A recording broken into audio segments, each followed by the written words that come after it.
Go!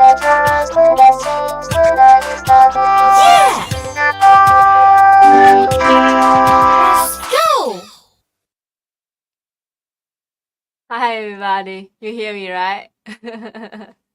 How are you? I'm good today. Really, uh, generally speaking, I'm happy. I woke up about 4 hours ago and I had breakfast. And we're gonna have fun today on my stream. So, how are you? Hi everybody.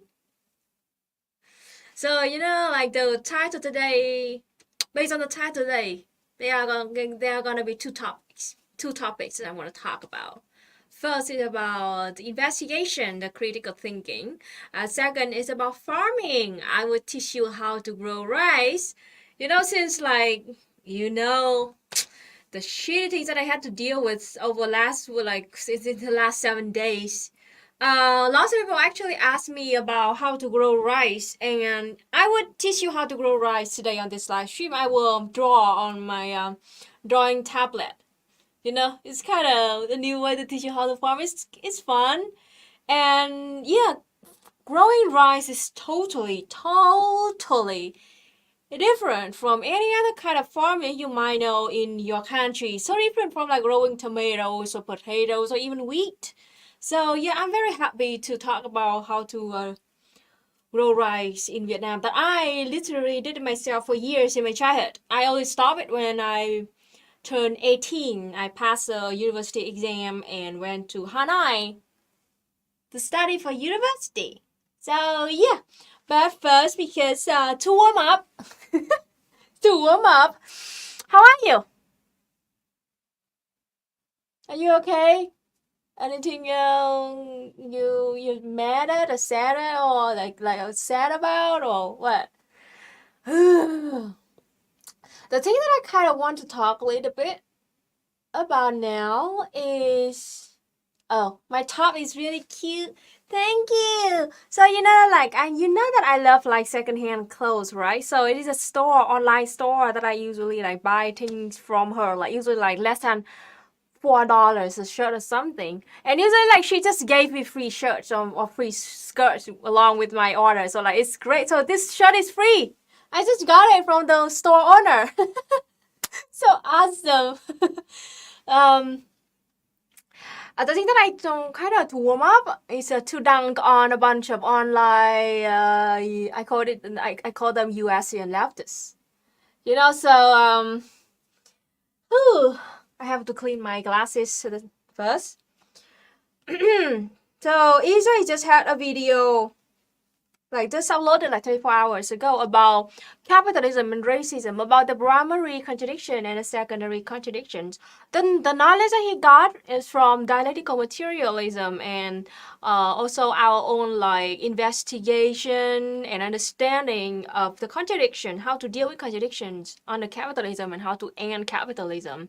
And the script I have write the script too, and I swear to you, it's really good.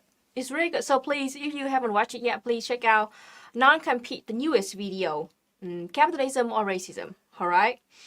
The thing is that because the whole point of the video of we making video is to get as many people watch as possible, as many as possible. So usually we tend to have like something like a little bit like clickbaity kind of thumbnail to draw people like the questions and draw people to click on that.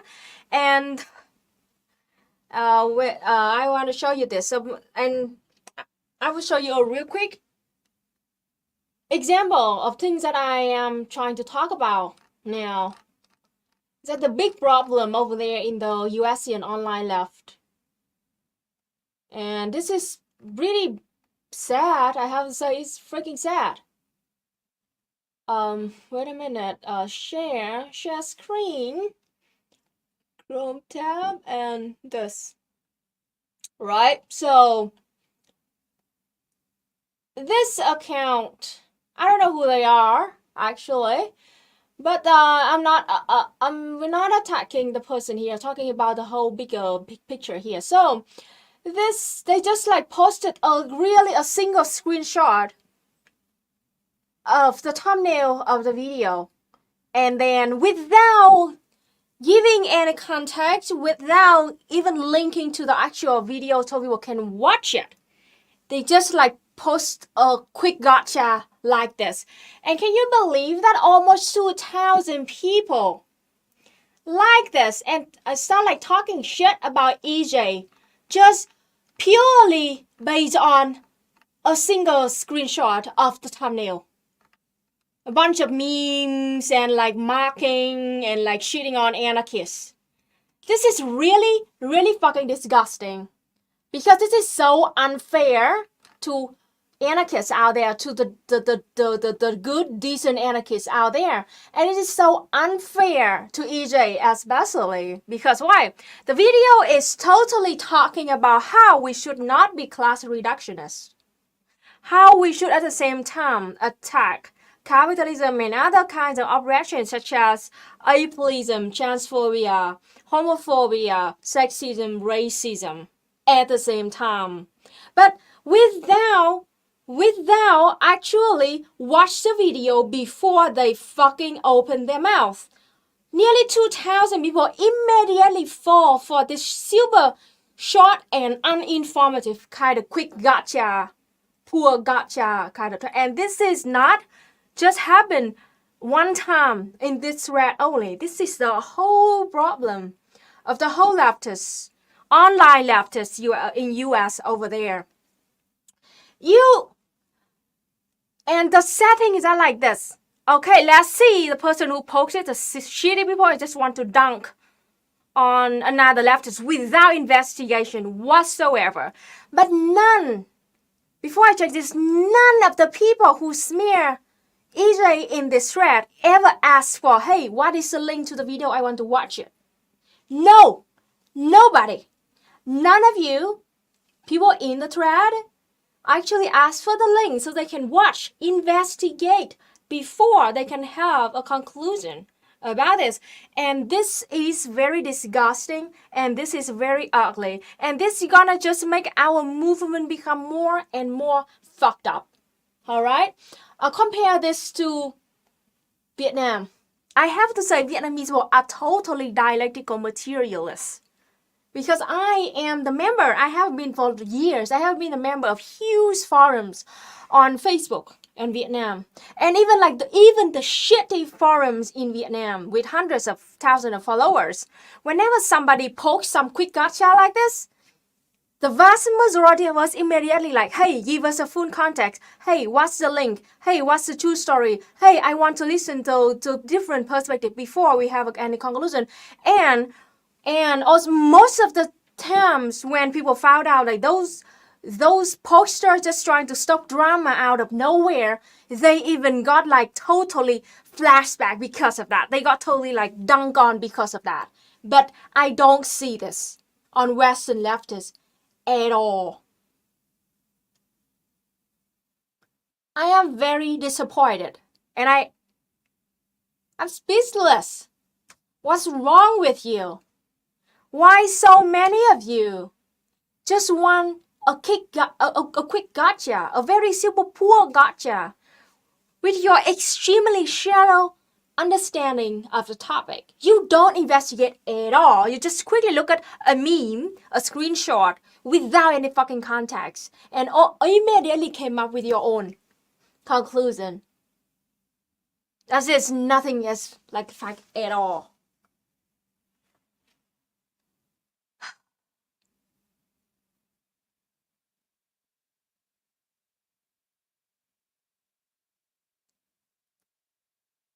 So, I mean, you haven't watched the video yet? Yeah, you should watch it. It's a really good one. It's a really good one. And I personally have write the script, so I'm very proud of it. And this is, I'm trying to protect anarchists.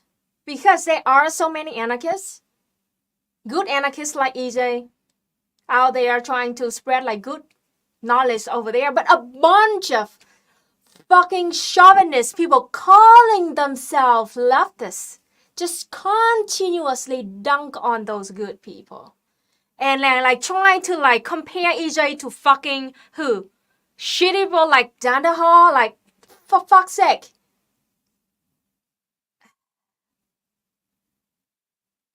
It's sad. It's really sad. It's nothing like in Vietnam at all, and I can see that looking at that from about outside perspective, like me. This is what no dialectical materialist thinking does to a society. Your whole society is designed to be like that. Think about it. Think about the education system, your education and your media. They intentionally make you reactionary, make you easy to lie to, prevent you from having critical thinking, don't teach you anything about dialectical materialism, don't teach you to investigate before you fucking speak, don't teach you to have a comprehensive perspective before you can come up with a conclusion about something. The education and the media over there just want you to react. Want you to react to a single screenshot. Want you to react to a single meme. Want you to react to a single headline. And without reading it. You just like totally assume that to think that the headline doesn't even, like the actual articles, actual video, or the actual speech, like, it's totally different from the meaning that the authors actually want to bring to you. And in Vietnamese, we also have the same kind of experience with you. Expression is like, you were taught to be easy to be led by your nose. You know, you remember buffalo? They just put a ring in your nose and lead you wherever they want. You're like that. You're a bunch of buffaloes. You don't know shit. You are unable of having critical thinking. You don't investigate. You don't want to investigate. It's chauvinism. It's individualism. Alright? And it's like racism, ableism too. The thing that make you feel you're so superior, you're so better. You know better than all of us. Can't stand it.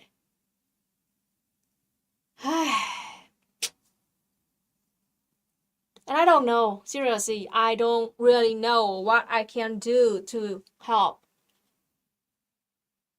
I think the best I can do is just like to point out to you the problems that you're having right now, talking about the online life in the US. Because I am living on the other side of the earth. What can I do? The whole thing, the best I can do is to point, as I said, to point out the big problems that you are having and try to maybe give you information, give you some guidelines to fix your problems, your society's problems. But you have to do the real job, the actual job, real life jobs out there, praxis. And it's hard, it's difficult. A lot of the things that, like, I know that there are a lot of US leftists who join an actual organizations and actually do shit over there. I really respect and admire those people. What I'm talking about today now is the online leftists in the USA who doesn't do shit. But they love being online and dunk on other people who are actually doing some shit outside. In the outside world. Oh, EJ is here. Yeah, it's me. I'm the one canceled this week. We keep switching up. Yeah. So last week I was canceled because I was a landlord, but now EJ is canceled because I made a video that nobody watched. Yeah. You know how I know that people... Because you dare to make a clickbait thumbnail. Of course I made a clickbait thumbnail. Are you kidding? That's every YouTuber's duty. I'm not going to apologize for that. No, I mean, the whole point is like... Sophie was right, correct. Sophie on yes. Twitter. Shout out to Sophie. By the way, yeah, Sophie's the one who pointed out that all this bullshit was happening. Yeah. Sophie was correct. Of course, I was trying to get liberals to come in and like... Yeah. See these ideas for the first time. Now, you know how I know that people are talking shit about this video without having watched it? Comment? No, because, well, there's two key pieces of information. One is I haven't gotten a single shitty comment yet. Every comment I've gotten on the video has been very positive. Two, there are like more likes on the shit talking posts on Twitter than there are views of the video. So it's like, yeah. because like this is one of my, actually, I think right now it was number 9 out of 10. Like no one's watching the fucking video, so I know that they're talking about it without watching it because there's no views. Yeah. Typically, I would get a range of 5.3 to 6.6K. It actually jumped up a little bit, I guess maybe from the controversy, but now it's up to 5.1K, which is well below. So there's like, nobody's even watching it. All these shit-talking tweets, there's like more likes and retweets and quote tweets and shit talking shit about it than there are views of the video. Exactly. So there's evidence right there that people are talking shit about it without having watched it. I mean, it's just funny. It's like, I don't even get upset about this shit anymore because I just come to expect it. People don't investigate before they open their fucking mouths. Don't. So fucking annoying. As I just compare this to the Vietnamese like space. You know, like you doesn't need to be in an actual leftist space, or you don't need to be an awesome forum. It's like a basic standard for Vietnamese people to fuss. I know. Need the link to the original video, need the link to the original story, to the original forum, and I ask for them as many perspectives as possible before we can come up with any conclusion.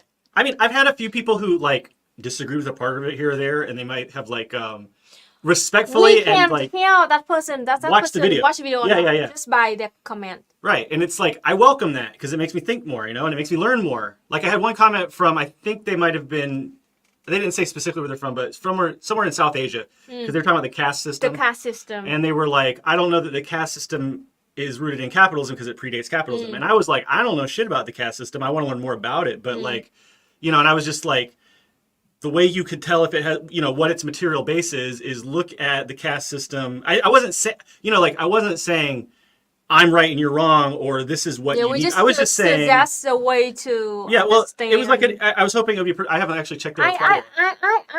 I read reply. Yeah, and they had one more question, and I have you answer them. Yeah, because I was just like, here's what you would investigate to find out. You would just look and see, like, did the caste system change from feudalism to British imperialism? Like, we do people in the higher caste have a better like access to capital, like the capital and wealth. Yeah. So on that, anyway, and the point is, we had like a productive conversation because they actually watched the video and we were able to actually talk about it. So it's just like, I don't know. I think that half the people doing this are probably literally children, and you have to cut some slack, I guess. You know, a lot of these people are kids. Like, seriously. Like, dude, we studied dialectical material since like the last year of middle school and the whole of the high school. I know, but kids, you know how kids are. They like to stir up shit sometimes. I don't know. They like to troll. So, but anyway, so that excuses half of them. Or some, I'm guessing, these are guesses, but like, you know, not all these people are children. There are some grown-ass adults who are being dinglings. Comrade Young. See, I don't know about this stuff. I would love to talk to somebody who really knows a lot about this and could talk about it deeply. Exactly. Caste system is basically capitalist class warfare in action. I know very little. I've listened to some like liberal podcasts about it, and I don't trust those. The thing is that this, even though I don't understand really good understanding about the caste system over there, but I still can give you a kind of some suggestion about how we could talk about to approach. But notice what Luna and I are doing here. We're making it very clear we don't know anything about the caste system. We're not experts on it. Don't listen to us as like authorities on the caste system. And I'm not even saying that, like, the person who made that comment knows way more about the caste system than me, I'm sure. So I'm not even telling them, like, what they need to know. I'm just saying, like, here's what you might look for. You know what I mean? Yeah. So, like, that's how you can protect. I don't know. It's so obnoxious. They also have the question that I have answered. They asked, like, so what do they do? Like, should they just stop at understanding the caste system now, or should they, like, trace back to the history and to know where it come from? And I answer them, like, yes. First, you need to investigate, to analyze, and seek for information from all kind of perspective. Juche Gang says, this is why I say on Twitter, with the settler left, be quick to block. Hey, this is why I left Twitter. Fuck it. I'm so done with Twitter. My block list is like huge. I'm so glad that I'm off Twitter. It's like such a cesspool. But I don't know what, you know, there are things that I miss about it. Definitely. You know, I don't know. And I don't know that we could build an alternative platform under capitalism that's not going to be shit. I think that the only way to really build the movement is through like, you know, the ways that I'm productive is talking to people one-on-one and in small groups and in organizational settings. So like Luna and I work with some orgs and try to help them out. We try to do fundraising and signal boosting and stuff. I don't think that social media is good for one thing, and that's broadcasting. And that's basically it. And then it's like, you see how it goes out of fucking control. Until we can. I mean, like, I literally had to be re-educated. And a lot of that had to do with Luna re-educating me. Luna was my re-educator. But it's like, seriously, like we have to be, I know that there's like creepy connotations to that because of the way we've all been institutionally propagandized, but like we have to be re-educated. Anybody who grew up in like the USA school system, for instance. Seriously, is it hard? Is it that hard for you guys to admit that, hey, I don't know much about it, please teach me? Is it that hard? Yeah, well, you don't need to act smart all the time. I know, we're taught that, like, I don't know, we have so many toxic ways that we're taught things.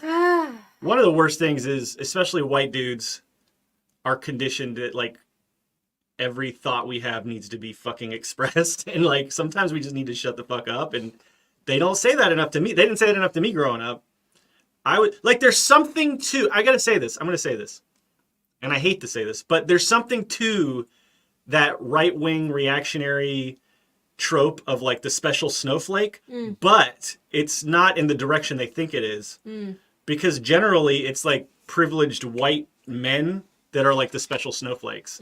So it's kind of a projection. It's really projection, I think, because like whenever right-wingers are like, oh, you just think you're a special snowflake. It's like the specialist snowflakes of all are like Trump supporters and like, but it gets into, it gets embedded in the left, and there's an element of truth to it for sure. That like we're special and we all need to fucking run our mouths. Like somebody told me one time, Luna, oh, you need to fix, wait, stop. Your mouse is doing both at the same time. Eh? I know. You need to open the pen Why tablet is that? software. You do it. Somebody told me one time that the biggest problem with people in the USA is that we... Try it again? Nope, it's not working. Wait, I gotta fix it in a second.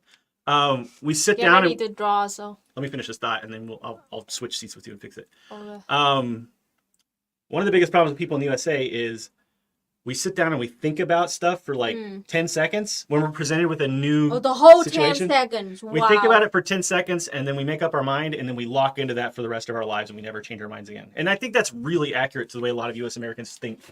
Here, Wow, you spend a whole 10 seconds to think about it. Wow. I mean, I'm kind of exaggerating, but not much.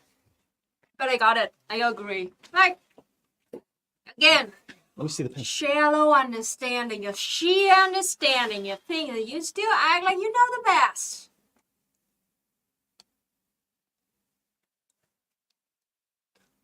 All right, I think it's Holden working. Green said, I was exclusively taught that way. It's so fucking, it's like, and then, I don't even know. Like, it's just, it's so frustrating and it's such an uphill battle, but we got to keep doing what we're doing. Like, look, what you're doing, Luna, with teaching people dialectal materialism, translating that book, it's very important. It really is. And I'm trying to just, can I start a little, I wanted to talk about this yesterday. So, like, I feel like what we're doing with Twitch and YouTube and the way that and not just you and me, but a lot of people in our space, like Kamazots, Aaron with Reeducation, BP with Overthrow Media, Sophia, I think the list goes on and on and on. What we're trying to do, I wouldn't say that it's important, right? I wouldn't say that what we're doing is important, but what we're trying to do is like make it important. We're trying to figure out how to make content creation and streaming, because like there's this meme that like you should never listen to streamers and YouTubers, and generally speaking I'd say that's correct. Yeah. But what I think we're trying to do is break through and figure out how to make it actually useful, because it's like still a new medium. It's also a way of communication, and communication is very important. Yeah, but it's only like, remember, the internet's only been around for like really like 20 years as a public as a really public phenomenon, and we're still just trying to figure out how to use all this shit. And so it's like, I think that one of our biggest roles is to teach people how to think, like you say all the time. Like, I think that the training, like the first stage of development was like knowledge dump, video essay kind of stuff. And I think that kind of got us a foot in the door and it made the left kind of relevant online. But at this stage, we need to develop to the next stage, which is teaching people critical thinking, dialectical materialism, how to analyze, shit like that. And that's what I've been trying to do with my work lately. And I don't know that I've found my stride yet, but that's where I'm experimenting. I'm doing what Marx and Engels said, which is practice in the real world and see what works and what doesn't and that sort of thing. Yeah. Now, this recent episode has really been, our audio is out of sync with our video. That's to be expected with this OBS setup we've got. I don't know what it is. Shitty. We need to get a new audio interface. Anyway. It's like I've been viewing your YouTube videos lately. Good stuff. Thank you. Thank you. I mean, I don't know. I feel like I'm just throwing darts at the dartboard, seeing what might stick and what might not. Somebody sound like you look like 10 years younger without your beard. I just want to look 10 years older with my beard, that's all. Thank you, though. I'll take that as a compliment. Oh, Angle. I don't know if you're joking or not, Lennon, but I always feel sorry for poor Angles. Angles is forgotten. Angles did some of the most important work, really. Yeah. The way it worked is like Marx came up with a lot of great ideas, and then Engels translated a lot of them so that people could understand what the fuck he was talking about. All right, this is working now, Luna. Good. You need to just drag your tool panel. Are you ready to learn how to farm rice? Wait, before you do that, you said you promised me you would teach me how beans work. Oh yes. So I don't know how beans work. This is an embarrassing thing. this is very embarrassing. So yeah, what do you think? let me talk about it. Because Luna has a tendency for spoilers in these conversations. Okay, I'm embarrassingly ignorant about. Oops. What are you doing, Luna? You're about to violate the terms of service over here. I'm safe. Just checking. At least, get paid for that shit if you're gonna do it. All right. What were we saying? Oh, beans. Beans are good for the heart. I don't know anything about gardening, and I don't know anything about. Where do you think beans come from? Okay, this is the question, because I don't know where beans come from. Because I was looking at some beans a couple weeks ago, and I was like, I really don't know how those grow. So my theory is, the bean is the seed, so it must grow in the roots in the ground. No. Yeah, I'm guessing you have to dig like a potato. Go away, see here. I'm gonna get schooled on beans now. I've never seen beans grow. I don't know, and I've never seen a bunch of beans. Here's the thing. I've never seen a plant with a bunch of beans hanging out on the. Now I've seen a pea pod. I know that pea pods. Okay, I draw you beans. Pea pods grow on the little twigs on the little plant. So but I don't know about beans. You can call it like a bean fruit now. All right. Oh, it's like a pea pod. And so this is. No, that's not how black beans grow, is it? Yes. Pinto is beans. The branch. All right? No, that's how peas grow. And this is. The leaf. I know what you're talking about. Okay, Luna. But here's the thing. Have you ever seen a pinto bean or a navy bean? They could get pretty big. All right. Okay, that's the beans. And then when we open so it's the like beans, a pea? A pea is like a bean? Is a pea a bean? Yes. And you're going to see a seed here. I know. It's like peas in a pod. You can find black beans here, mung beans here, red beans here. Mung beans grow like that? Yes.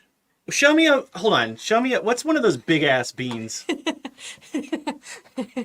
Hold on. I'm going to type in large beans. What are they called? What are the large Kidney beans beans. called? Butter beans. Yeah, okay, hold on. Okay. Butter bean pod. Holy smokes! Butter bean pods are huge. How come I've never seen one of these in my life? Look at that. Look how big these butter bean pods are. Yep. What about a lima bean pod? We're learning together, Luna, so much. This is like children's television. Whoa! That's amazing. So you taught Whoa, look at how big they are. This is exactly like I drew, right? That seems kind of energy inefficient, though. Or why do they have to grow this big, giant, pouch to live in? All right, see, I knew peas grew that way, and oh, that's really weird. But peanuts grow in the ground, right? Peanuts go into the ground, yes. Why do peanuts grow there? Because they're legumes. I know that. Legumes grow under the ground. I guess I sort of knew that at some point, because I knew legumes grow under the ground. But I guess I thought beans were legumes. I don't know. No, I knew. What did I think of peanut? It's not a nut. Look for mung bean flower. They are beautiful. Mung bean flour. Is that your new? That's a mung bean flower. Yeah, I grew mung beans and yeah, it's kind of They cute. look like dragons. Wow, that's your new nickname, Luna. You're my little mung bean flower. Luna's my little So mung now bean you flower. understand how beans grow? Yeah, they grow How like peas. beans work like What? peas. All right, one last question for Google though. Is a pea a bean? To us, A pea is a bean. the pea is a bean. Yes. Wait, peas and beans are legumes. Yes. What is a peanut? I thought a peanut was a legume. Yeah. What is a peanut? I just googled what is a peanut. That's got to be my most embarrassing, sincere, legitimate Google. It's a goober. No, wait. It's a legume too. So peanuts and beans are both legumes. Yes. But peanuts grow under the ground. What the fuck? Peanuts is special. Be careful. Don't forget the T in that one. Peanuts is special. Yeah. I'm so embarrassed right now. I know. I'm so embarrassed. I never claimed at all to be an expert on legumes. There's this whole world of legumes that I know nothing about. The pea-bean dichotomy used to mess me up as a kid, not gonna lie. See? I'm not alone. But you said as a kid. That was kind of like a low-key dig. Just wait until EJ learns about how legumes take nitrogen from the air and put it in the soil. They do? Is that how that happens? So when you are farming, you should grow beans before you grow something that needs That's nitrogen? why we grow beans and corns as like The three sisters. Beans, squash. What's it? corn. Beans, corn, and squash? Something like that. What are the three sisters? I'm having fun with Google today. I feel like I just got the internet for the first time again. The three sisters are squash, corn, and beans. Boom! Knocked it out of the park. See, we learned some things in the U.S. American education system. This whole thing should be... I'm a great example of the failures of the U.S. American education system. You don't even know how beans grow. What are the three Can't sisters in believe Vietnam? it. Huh? What are the three sisters in Vietnam? We usually do like two. What? Some like soybeans or mung beans with corn. Usually. What about rice though? Is there anything you grow in the off season of rice to No, make the? we don't. What do you just have to keep adding The fertilizer? The special of the special of rice, like after every crop, you would have to, dig the mud up, get it dry, and leave it there for a month. Dig the mud out, let it dry, and leave it there for a month. So how do nutrients get back in the soil? You have to just keep adding fertilizer. Adding fertilizer. By fertilizer, we use like chicken dung, fish dung, ducks, kind of pigs and cows. Dung. Dung. I get you. Takes a lot of poop to make the world go around. Takes a lot of poop. Can you believe that? I was the one who literally dig up the pig dung and brought them to the farm with my mom. I hated it. Well, I mean, someone's got to do it. Manure. Can you grow cranberries in Vietnam? I've never heard Yeah. of it. Can you really? We came. You know how they grow those on the water, right? Oh, cranberries. Yeah. I'm not sure that we don't have it. It's like a northern, I think in the U.S. it's a northern, like they grow them in Maine or something. I'd be surprised, but I don't know. I was surprised they have it. Dude, I didn't even know We what have a a bean. raspberry in Vietnam. I didn't even know what a bean was right until like 5 minutes ago. So please don't listen to me about any of this. I don't think we have a cranberry now, though. We don't. No, it's too specific. Well, They might grow them in Dalat though. Dalat has like a very different. Let's just look it up. I've been having so much fun with Google. Dalat cranberries. Nam Viet Quat. Dry. Let's click it. Of maybe pictures.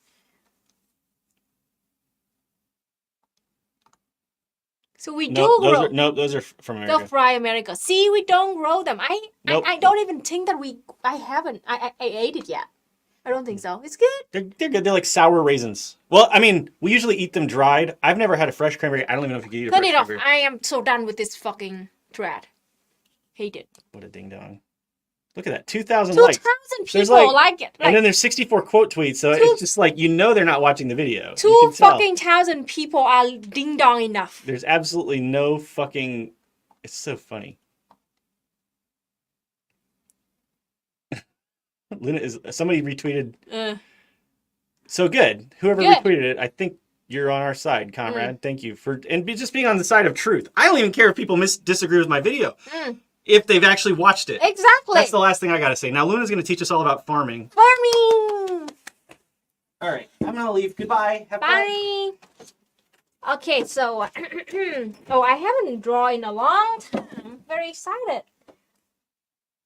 I have to learn how to use this thing again. I need the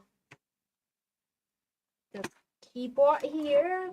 Throw everything down over here. I'm getting ready. I'm sorry, comrades, but just look at my beans for now. Alright, and then delete. Alright.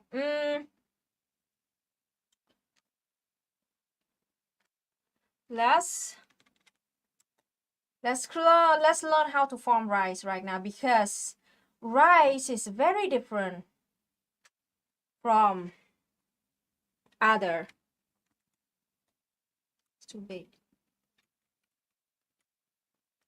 Growing rice is very different, and you're gonna, well, what do you know? What do I know? I need you to have a fresh kind of mindset and learn from zero first. Do not try to compare growing rice with other plants or vegetables. All right.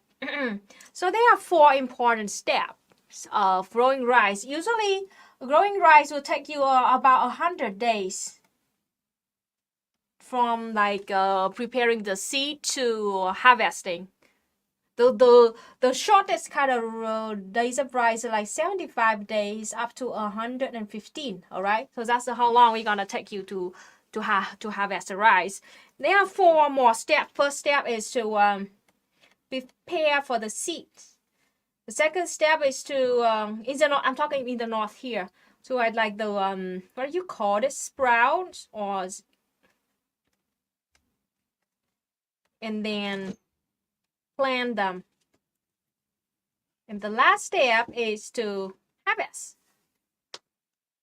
So that's the 4 basic steps of growing rice. Right now, first, let's talk about preparing the seed. Oh no, wait a minute. Before we're talking about actually preparing the seed, we need to prepare the land. The farm too is not easy. As I said, before you start a crop, you need to dig up the mud and then leave them dry for a month so it can kill off all the disease, in the soil, disease and pesticide in the soil. And about after a month, you can start growing. The thing is that, like, at first, for the seed, that this is a rice. I'm drawing to you like this is a rice. All right. When you choose a seed for growing, you need to wash them and soak them with water up to 36 hours. Soak them with water for 36 hours, and then after that, you take the rice out. Don't let them be soaked anymore. Up to 36 hours at the most. Take them out and put them in a wet blanket or dark place. Cover them with wet blankets and dark place. Wait for like a few days until you see the sprouts growing up like this. This is a sprout, all right, growing from seed like. And until like the sprout is like a half of the length of the rice, that is perfect time for you to start growing them.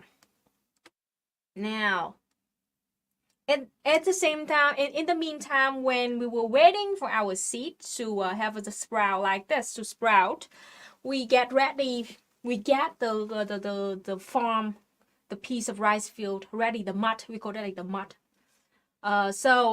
Usually we would choose a piece of rice field, the piece of farm that is not too low or not too high. Let's call this is ugly. I will draw it again.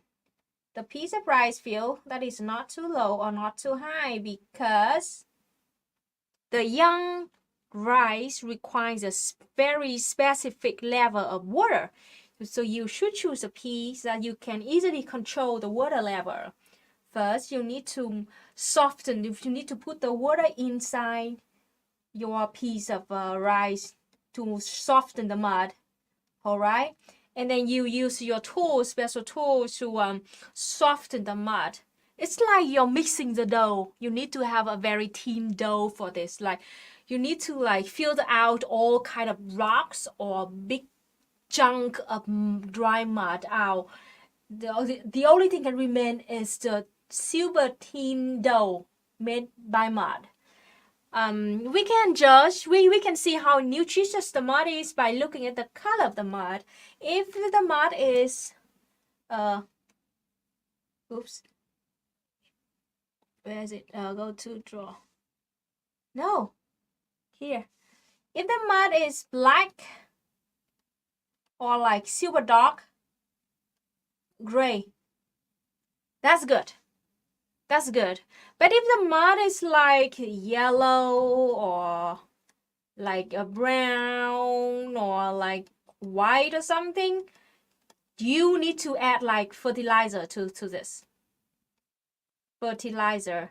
And fertilizer, you can use like all kind of manure for this. And then to do this, you need to put the manure into the mud about a month before you actually grow the rice, or at least like a few weeks before, because you don't want to grow your very young little rice right after you put the manure on. That's gonna kill the rice. So you need to do it like very early. All right, after getting the mud, the thin, perfect, soft dough of mud ready, we start to grow the rice, to throw the rice here. And let me explain to you the two different ways that's the north and the south doing rice in Vietnam. Maybe I should show my face because I don't need to draw about those. I don't draw this. So, in the north of Vietnam, we have a step where we call it like when we grow the rice, and then we pick them up, and then we bring to a bigger piece of rice field to replant them again. But in the south, you just like straight up put the seeds on the rice field and wait for them to grow, and you can harvest them. So why is that? The main reason why the north does that, but not the south, is that like because we have winter. In the winter, the weather is really cold, and we need to gather all the young rice together, and then we use like plastic pieces to cover them to protect them in the south because there's no cold weather, so they don't need to do it. And I'm gonna explain that more detail for you in the drawing right now. But just so you know, the agriculture in the north is different, a little bit different from the south because we have a cold weather in the winter. Back to the drawing.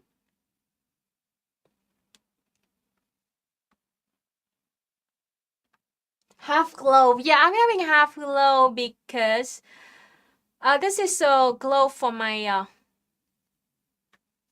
drawing tablet. You know that when I draw, I will touch his two fingers to the touching pad, and that's not gonna be good when I'm drawing. So, and the glove just helped me to stop, to prevent that from happening. And I just hold this pen like this, you know, and the two fingers like this. So that's it. Camera. Oh wait, back here. Must drink some. Hey. If you have any questions, just ask. I will check the chat eventually and try to answer them all.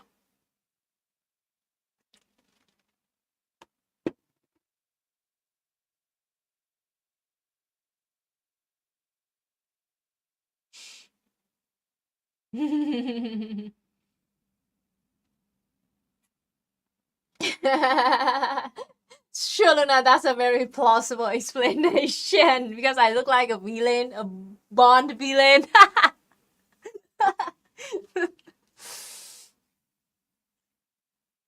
Alright, let's start. Here, after you get your rice browned and also your mud ready, you need to throw them together. And here I can, where's this? Delete this. Remember, this is a wet, muddy piece of rice field. It's not dry at all. All right, we call it, this is a water rice, so remember that. So we will throw like usually because we're gonna grow those seeds like very close, very tight to each other. So usually a piece of 500 square meter will enough for like at least 2-3 families to share. So let's say that we just share them like 2 families will share like this. And another funny thing is that like because in Vietnam we do the farming collectively and not all of the rice fields are perfect for the first step of growing rice. So usually we will go like find the best piece of field for it and then go ask the owner for the agreement so that like we can go there and work with them on their field to get our rice start here. And it works like that. We don't need to pay or hire or rent anybody. Just go ask like, hey, can I grow my rice on your piece of rice field for a few days because like you have a really good piece, and then people just agree to do that. And it happened to my family all the time. We never had a good piece of rice field like that. So my mom always just went to the neighbor's house and asked for like, hey, can I grow my rice on your piece for a few days? They all said yes. So you like, you throw the rice here very close to each other, here, right? This is one family, and then the second family is here. Okay. Each of the dots is like the rice here grow. And you wait for about a few days, or like up to like a month most or something, less than that. Few weeks. I don't remember exactly. It was so long time for me now. But like your rice will slowly grow up until like they have a like tall like this. You know, until they tall like this. After a few weeks.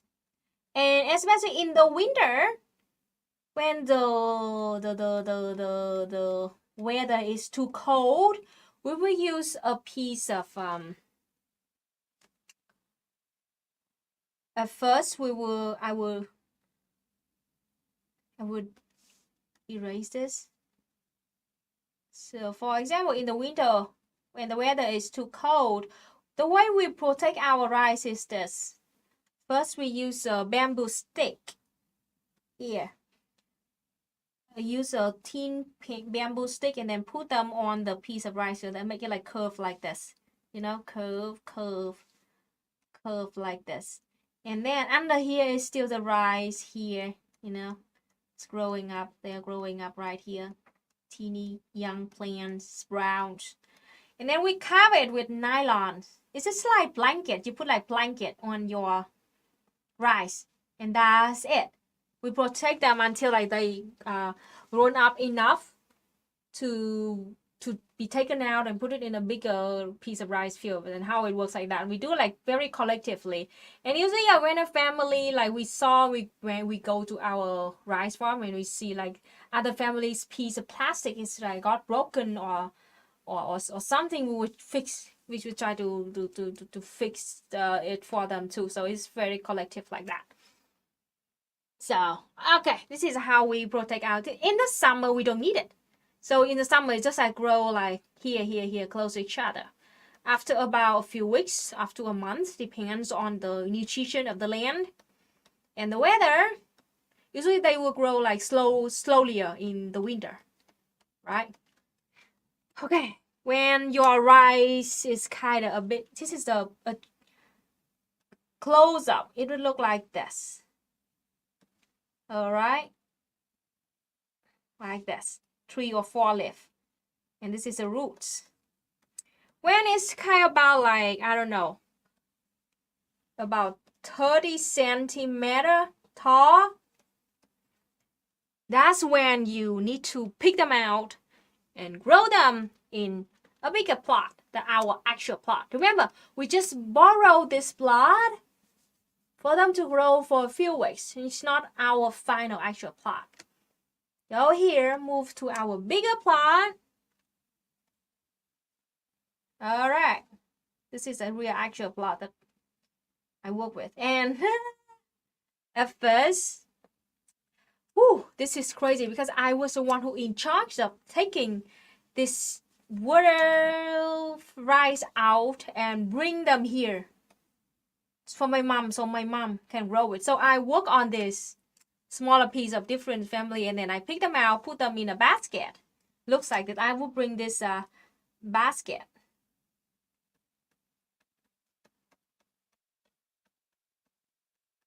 Full of rice. I will draw me too. Why not? This is me with the chronicle head. Carrying the basket. Not perfect drawing, but you can imagine. And then like my long hair here. And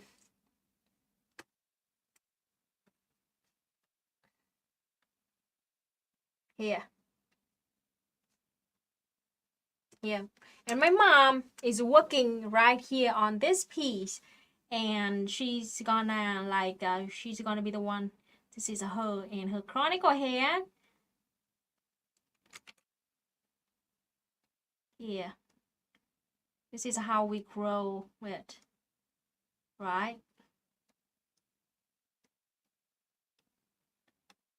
Here on the piece of rice like this,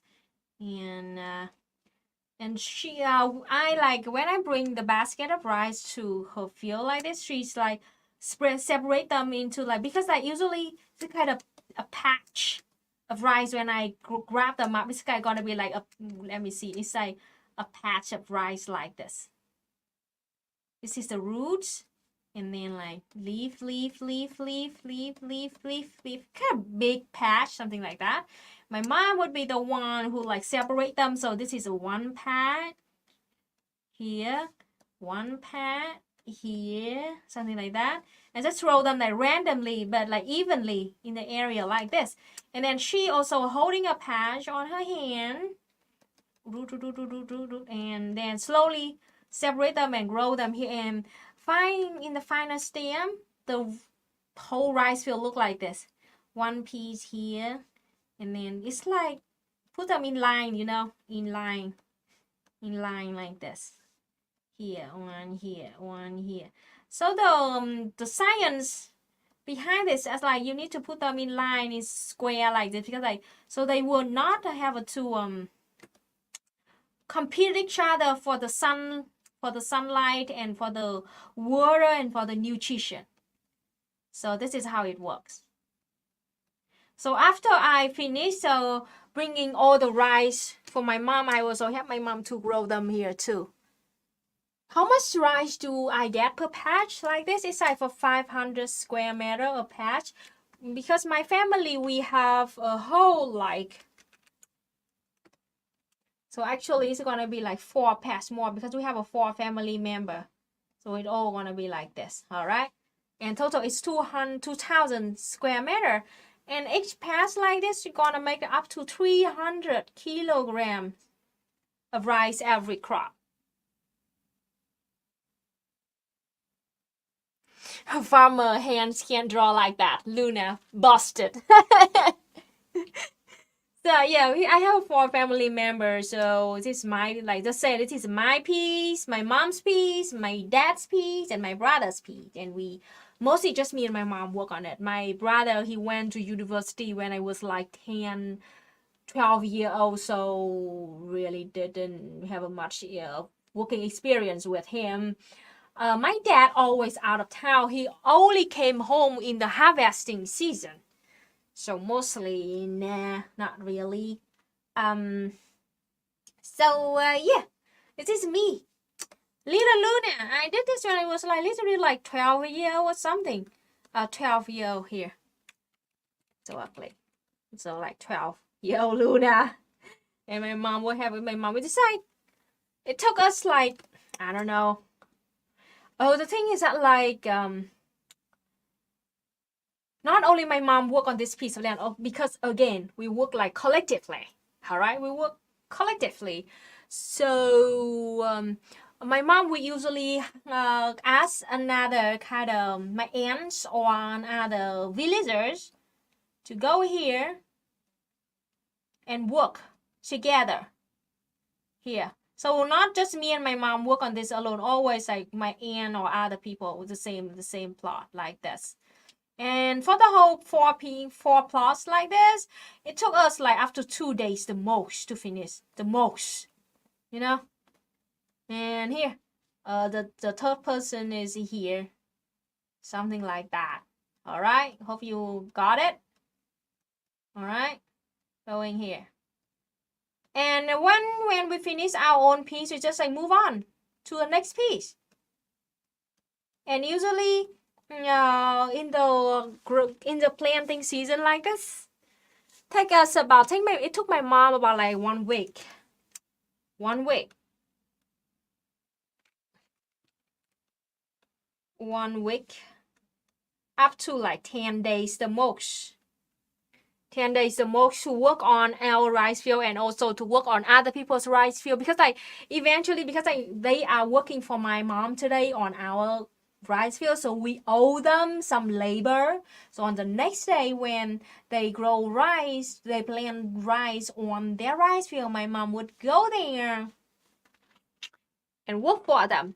I was the one who in charge of the whole rice for the whole group, because it didn't really cost me a lot of time. It took me only like 1 day to finish like grabbing all the rice out, bring it here, and the second days I would just help them grow. So yeah.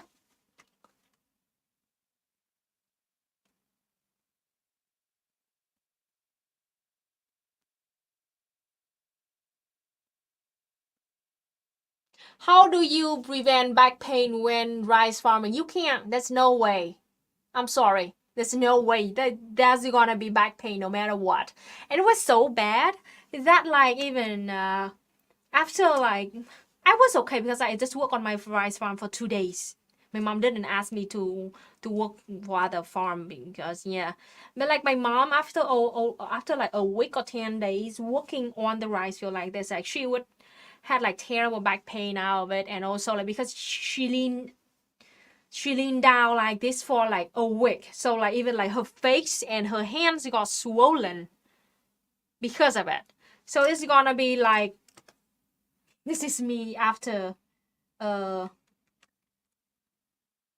this is my mom, all right, after a day 10 days of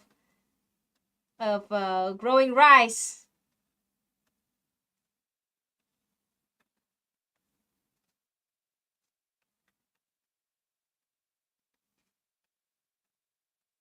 She would have like, this is her hair, terrible, like her face is swollen because she leaned down for too long time, and she can have like back pain here. And then her hands, because she wore like gloves, so there's no blistered hands by the way. But because her hand like was wet, they were all wet for a long time, so it's like wrinkle in her hand. It lasts for a few days only. And also at the same time, like like her the whole muscle, I had the same problem too. The muscle from like all the way from your feet to your shoulder here, pain, pure pain from your ankle to your shoulder, because she leaned now in this position for so long. So yeah, usually after the planting season like this, she would need like at least like, well, 2 weeks rest. But it's not hard because after planting the rice, we don't need to do much. After planting the rice, let me draw a new one. Comment. Create. Let me draw a new one. Okay, this is a piece of rice. All right, this is let's say it is 2,000 square meter, the total of my rice field. Now this is rice here, rice here, rice here, rice here, rice here, rice here. All right, in line like this, and not random at all. It must be in line like this. After growing them, this is stamp for you to put fertilizer onto your rice field first. From 0 to 10 days. No, not 0. Nobody does that. I'm sorry. 10 days. Day 10. You're right. Oh, I should have said this. Day 10. You should put your first fertilizer here, and then day 25, another one, and then day 50. That's the day when you should put fertilizer onto your newly planted rice field. Day 10 is that you should choose some fertilizers that good for them to grow like more like roots, new roots, roots. Day 25 is good for them for like, to like just like basic nutrition. And then the last is important. The day 50 is very important because in the day 50, they are about to have flowers and new seeds. So you need to choose special fertilizer to help them with the flowers. And then seeds. Very important. So after like day 50, you can't like rest. Sometimes go to the rice and to check if you have grass, and you need like pesticide or some kind of like that to kill all kind of disease in your rice field. Yeah, remember the water level is about like 5 to about 10 centimeter. This is the perfect water level for the rice. It's like 5 or 10 centimeters from the ground. The worst that the rice can bear is like a half of the length of the whole rice. Then you don't want the water level to be higher than that. If it's higher than that, you need to have a pump, bring a pump here. Let's say there's a pump here to suck the water out here. To suck the water out because that's too high for your rice and they will all die. All right? This is a pump to suck the water out. The most important thing about growing rice is to control the water level. Very important. The water level. You literally at least twice a week, you need to go to your rice field and to see like if the water level is too high or too low. If it's too high, you need to pump it out. If it's too low, you need to pump it in. All right? And also like usually though, we are very proud of our watering system, the canal and the reservoir system. Usually next to, because like the piece of rice field would be like next to each other like this. Very close to each other, next to each other. Okay, and usually here is the canal system. Right here. This is water, canal system. This is a next rice piece here. All right, and that would be like what you call it, the door for the water to, and this is another canal system here to lead the water like to all the way here.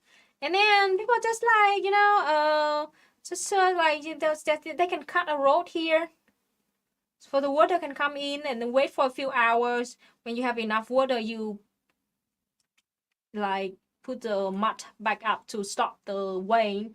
Or if it's too high or too low that the water cannot like automatically like flow over like that, use a pump. Usually they connect the pump. Here's a pump, and then the water here, the pipe here, and they can just suck in and out whenever they can. Yeah.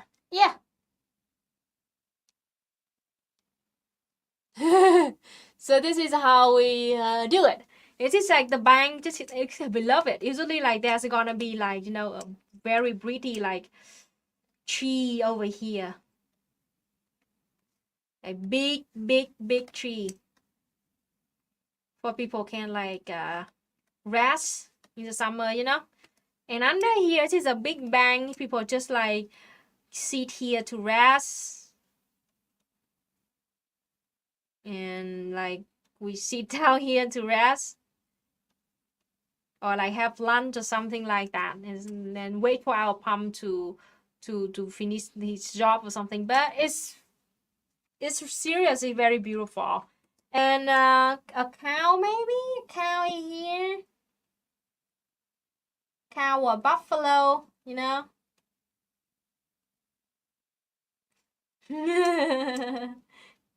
Here. I'm drawing real quick, but yeah. It's just like going around and eat the grass on the bank. Just like the bank is not like empty or dirt. It's just like full of grass here. Green grass, and cow love this. All right. Sometimes the cows will also go and eat the rice on the rice field. That is why we have farmers following the cow to stop them from doing that. But yep. So this is my childhood. I usually go with my mom to take care of the rice. Usually my mom actually work on the field, the rice field, and I sit here on the bank, play with the cow. And that's it for a few hours, and then go back home.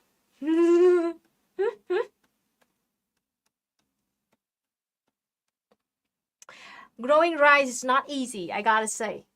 It's not easy, but it's fun, I think. And this is the kind of job that you cannot do alone. You need like a whole like village, or at least like a group of people to work with you. Like this. This is another bank. Another piece of rice field, some family here. This is a bank. Something like that. Okay, it's huge. The whole thing is huge.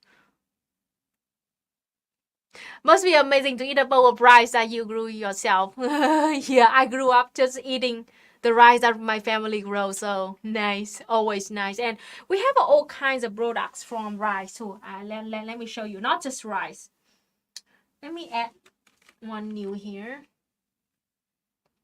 All right, now.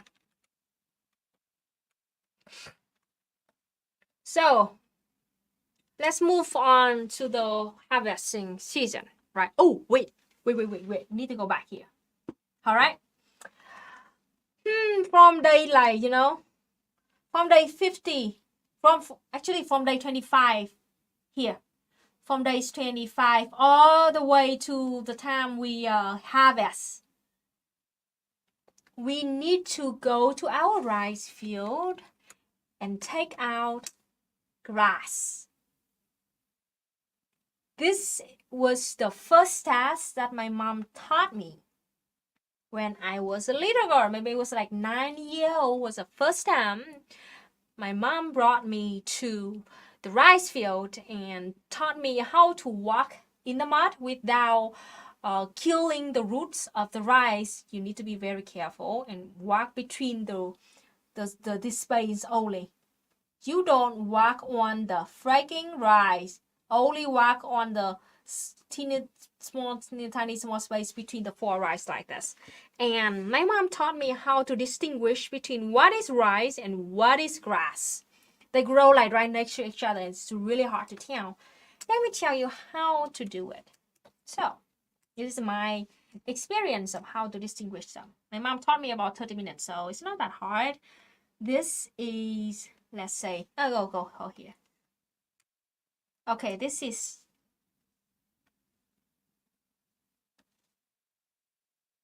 a rice plant. All right, if you leave here. Roots. This is the water. This is the water. This is the mud. All right. So usually the grass, they will stick. I don't know how they do it, but they usually they grow right next to this piece of rice. And the way to tell is like they usually wider than the actual green rice. They are wider. They are smaller. Skinnier. And then you will have to carefully grab this out without injuring the already existing roots of the rice. Carefully. You need to go walk step by step carefully on the mud. Look at every single, what do you call it? A patch of rice. And then to see if there's grass in it and grab them up.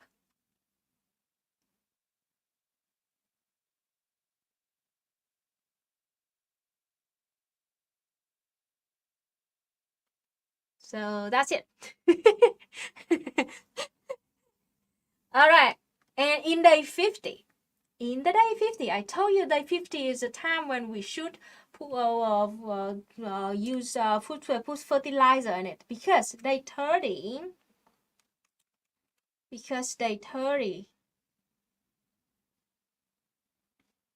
the rice will start having flowers. They will grow like this. From one big leaf like this, there's a small branch sticking out, very young, with a teeny tiny little dot of rice here. At first, there's nothing inside first, because it's just like flower and teeny tiny beautiful, a little bit white flower growing from this. And this is day 50. So that is why we need special fertilizer to help them grow as much rice as possible.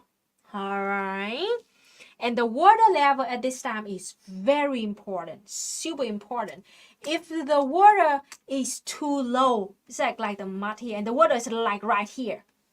Now, it's too dry for the rice, and the flower will also get dry, and you will not have the rice after it. They will just die off, But if the water is too high, let's see, all high up here, it will kill the flower. It will make the flower rotten. And also, you will not have as much rice as you want.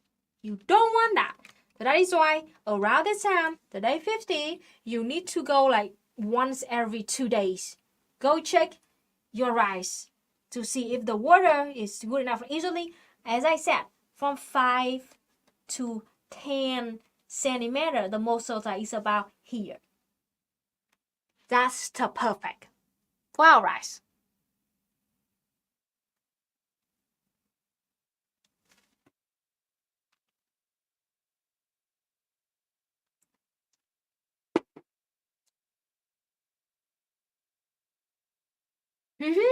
After that, you wait until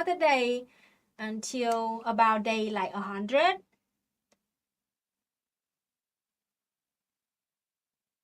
This is your rice. Still the water here.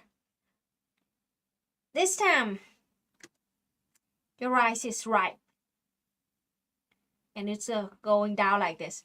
You can tell the rice is already ripe, and also if it's still straight up like this, not yet. But if it's too like this, no, you should have harvested it a week ago, because if you let your rice if you harvest too late, when you do it, the rice just fell off. The rice will fall off on the actual rice field and you will lose a lot of them. So the perfect timing is when the rice is like, just, we call it like bow their head like this, you know, here. And just the rice, all right? It is a time for you to harvest. Now we will go to the harvesting season after 100, about day 100. Day 100. This is it, day 100, and you need to harvest.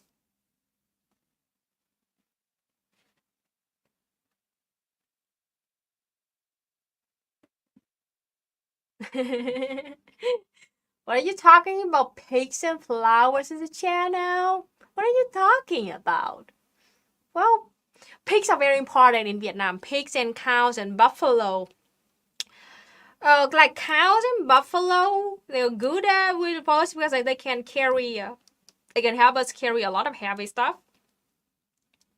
And also like their manure, their dung, their poop are really good for our rice field. Also the pigs. The pig's dung is like the best. Oops, I dropped my pen. The pig dung is the best for our rice field. Okay, I think let's move to harvesting season. New. Harvest. How to harvest rice? I would have to draw like a very close-up drawing because it's very different. Alright, so this is, let's say my mom. She is harvesting the rice here. This is the mud, we cannot see her leg at all. And then like here. She would use the sickle, hold a sickle here to harvest the rice. Alright, and this is the rice. The rice, like at that time they're tall like this. Very tall. And with the rice like this. And also like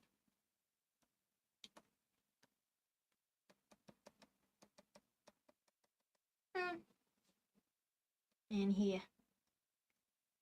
Our job is to like cut everything. Another.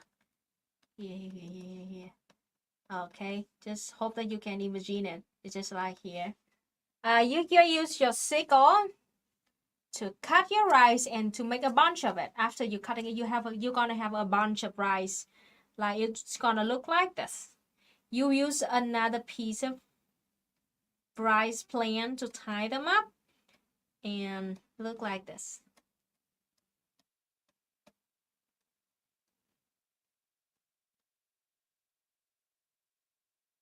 Alright. Oh, I should have a drawing smaller because it's huge. Doesn't work like that. Nah.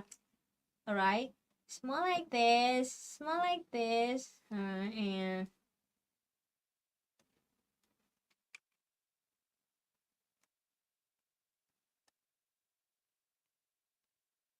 this is a piece of rice. What do you call it? A bunch. Call it like a bunch. And with the rice here, rice here, rice. And then she would leave, after cutting and finishing a bunch like this, she would leave the bunch right on the rice paddy. And I would be the one who carry the rice. Oosh. Here, is this me? Rubbing the rice on my shoulder. And then here. And then walk to the rice field and to bring the rice and pile them up on the bank. And this has to be like a bunch of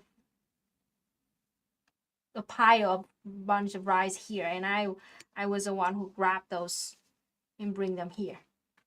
It was a hard job. I have to say, hard job. That because I was not really good at harvesting rice. So my mom just like, all right, we need somebody to grab this sponge back to the bank. So yeah, Luna do it. So usually like I would follow my mom and other farmers, my aunts or the villagers, and follow them and then grab those bunch, bring up here. My dad would sit on the bank and also like wait for to have enough kind of. At the same time, he also helped me carrying those bunch back to the shore. He does not just sit there and watch me. No. And after we have enough kind of the pie is big enough, my dad would carry this. I'm talking about the old time because in modern time we have a lot of machine to do this, but I'm talking about the traditional way. My dad would help like let me draw a new thing because I love this. I'm not sure that I can draw it right or not, but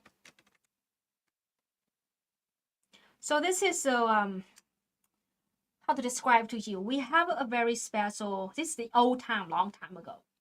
We have a bicycle, right? Let's say it looks like this.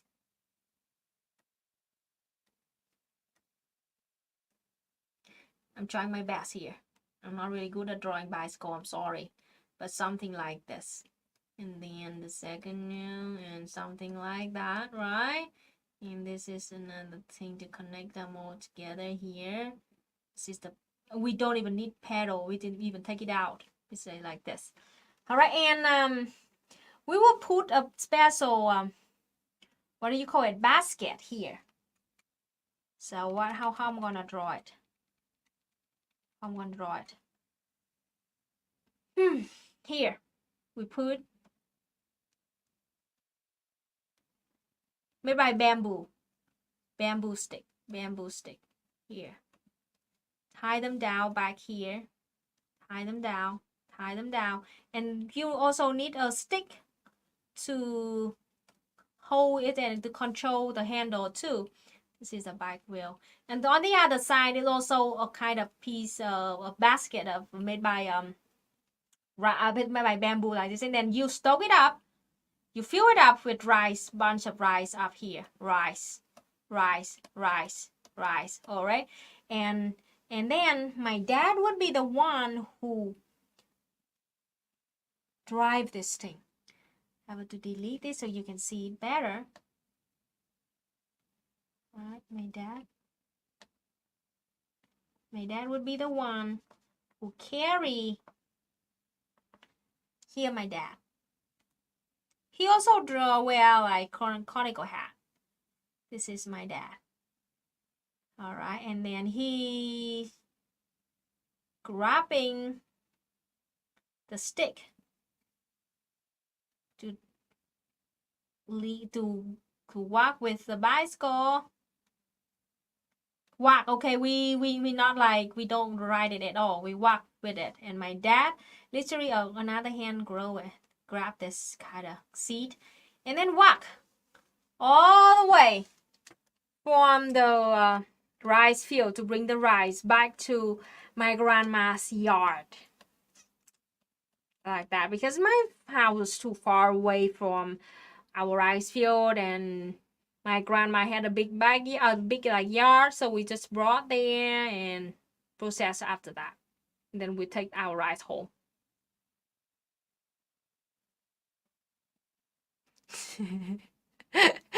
So this is Luna's dad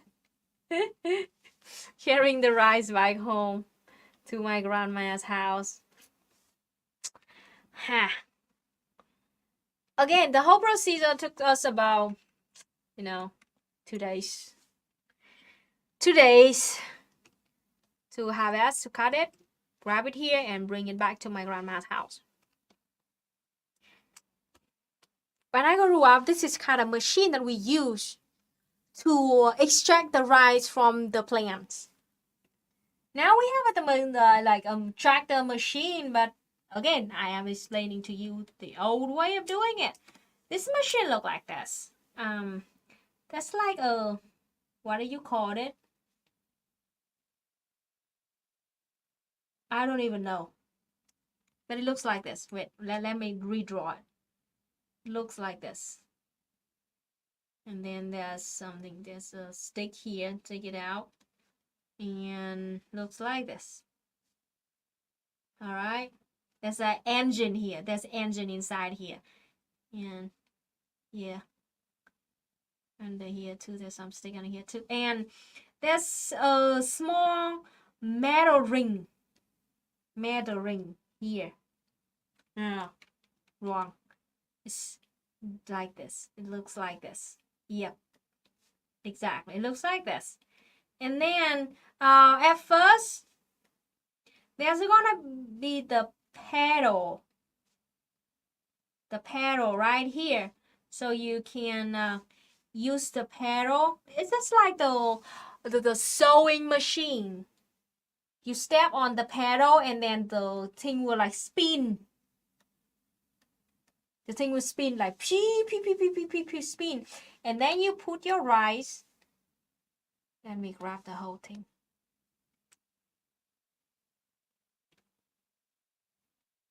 Put it down here.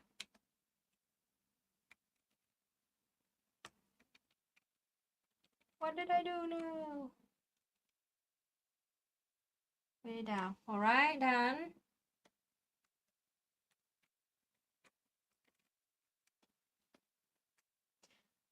There want to be some petals. I don't remember exactly, but it is my one of my very simple explanation of it.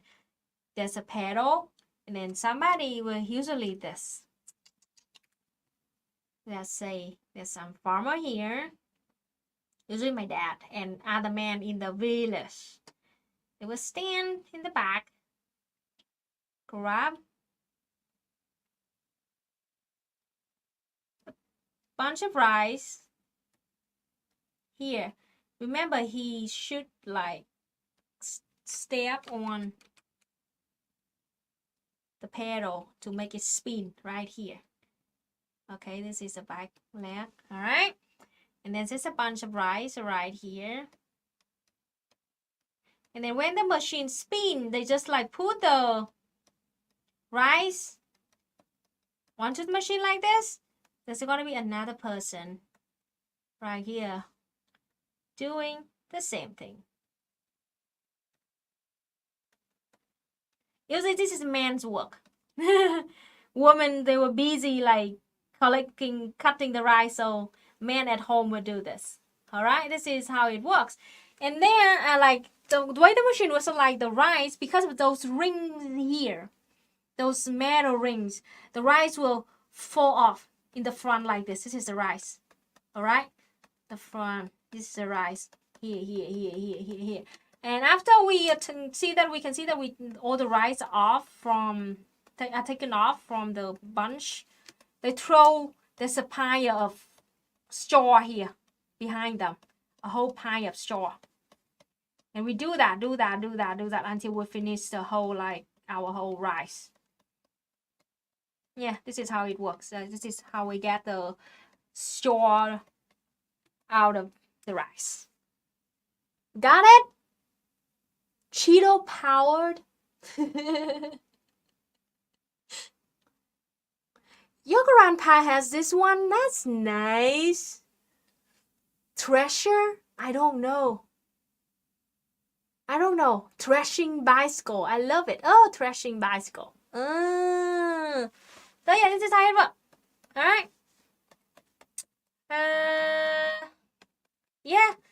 This kind of the straw, we can dry them and then use them for all kinds of stuff, like to feed the cows and the buffaloes or the horses. We don't have much horse. We don't have many horse, but we still have some horse. We use this to, to make the fertilizer. So kind of lots of things you can do with straw. So we don't throw them away. We keep the straws in our garden. All right. Now, not done yet, folks. We're not done yet. Final step. Dry the rice. Now this is a hard job. I hate it. I hate it. Usually, when we bring the rice home, we have to choose like a sunny day or at least a dry day to dry our house with sunlight. Usually this is our yard, you know, house yard. Let's see, this is our house. Dumb little house with some like coconut tree right over here. This is typical Vietnamese house with coconuts. All right. Okay. This is our big yard. Here, the whole thing is a yard. And then, this is gonna be a pile of straw that we got from our, look like a mushroom, from our thing, from our rice field. This is straw. And here, this is the yard full of rice over here. Here. And I hate it. The reason why I hate it because it's so freaking hot in the summer. And you know what?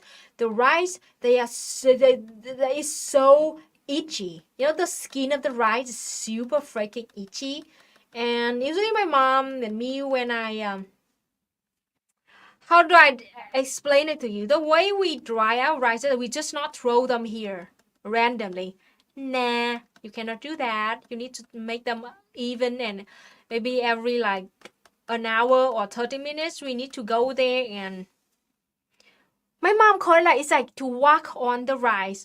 When like, let's just see, this is a baby Luna with the conical head right here. Walk on the rice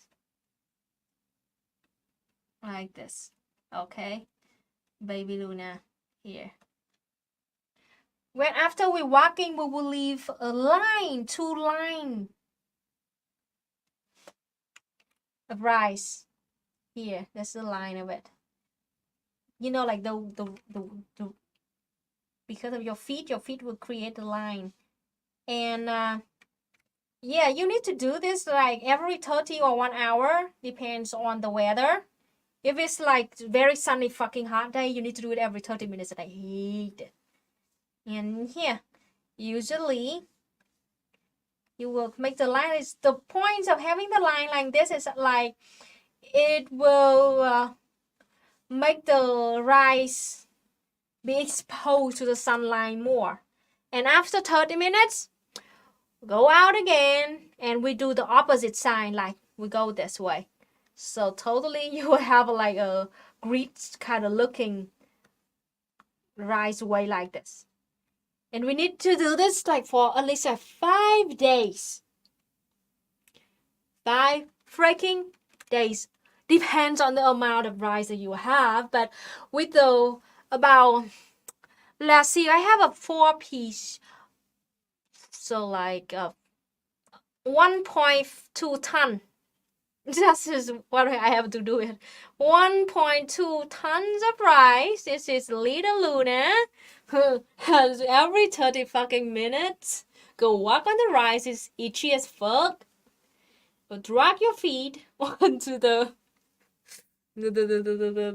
rice, and yeah, to make sure that the rice right all the way. But this is not the worst part yet. I'm coming to the worst part right now. Oh shit. I'm coming to the worst part right now. I'm deleting all of this. You know that since the summer, it's really hot. This is the sun. This is a cloud. It's really hot, and also it's so easy to have a rain at night, especially about 5 p.m. Always gonna rain in 5 p.m. That time, oh, it's just nightmare for me. You know, like the rice just like all over the place, the whole freaking yard like this. My mom, she used this. This is my mom. Chronicle head.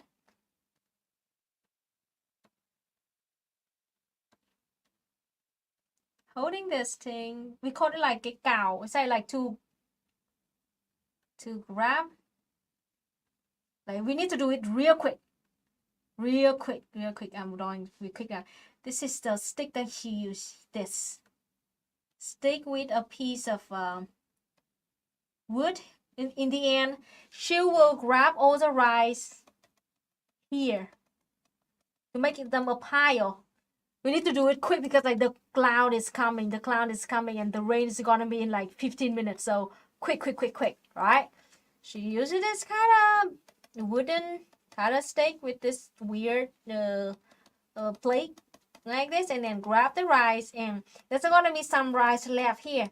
And I was the one who here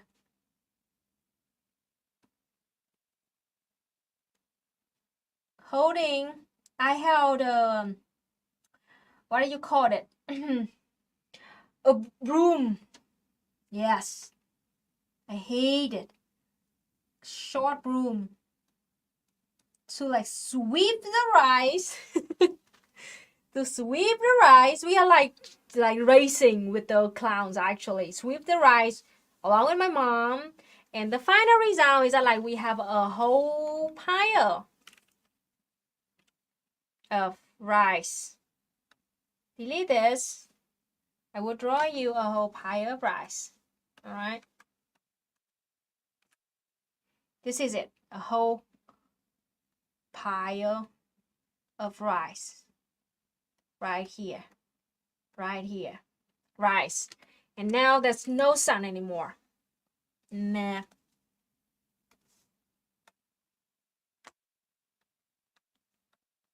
And the cloud.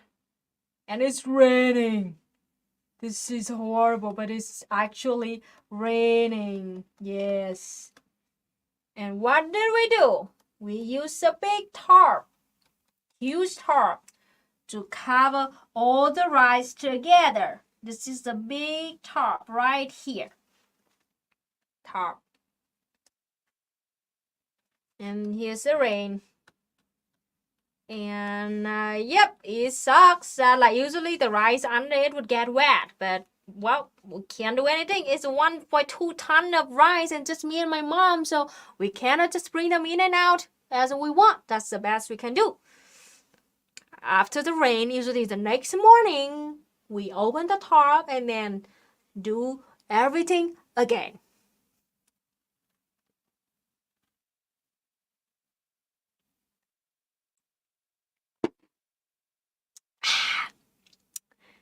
Okay, after we got, that's it. That's basically it.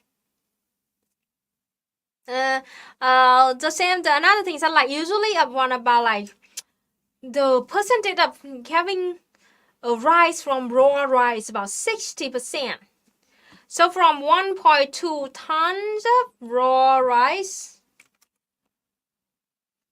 we would have 60% is about like 700 up to 800. Let's say 3 nhân 6 là bằng 622, about 7,2.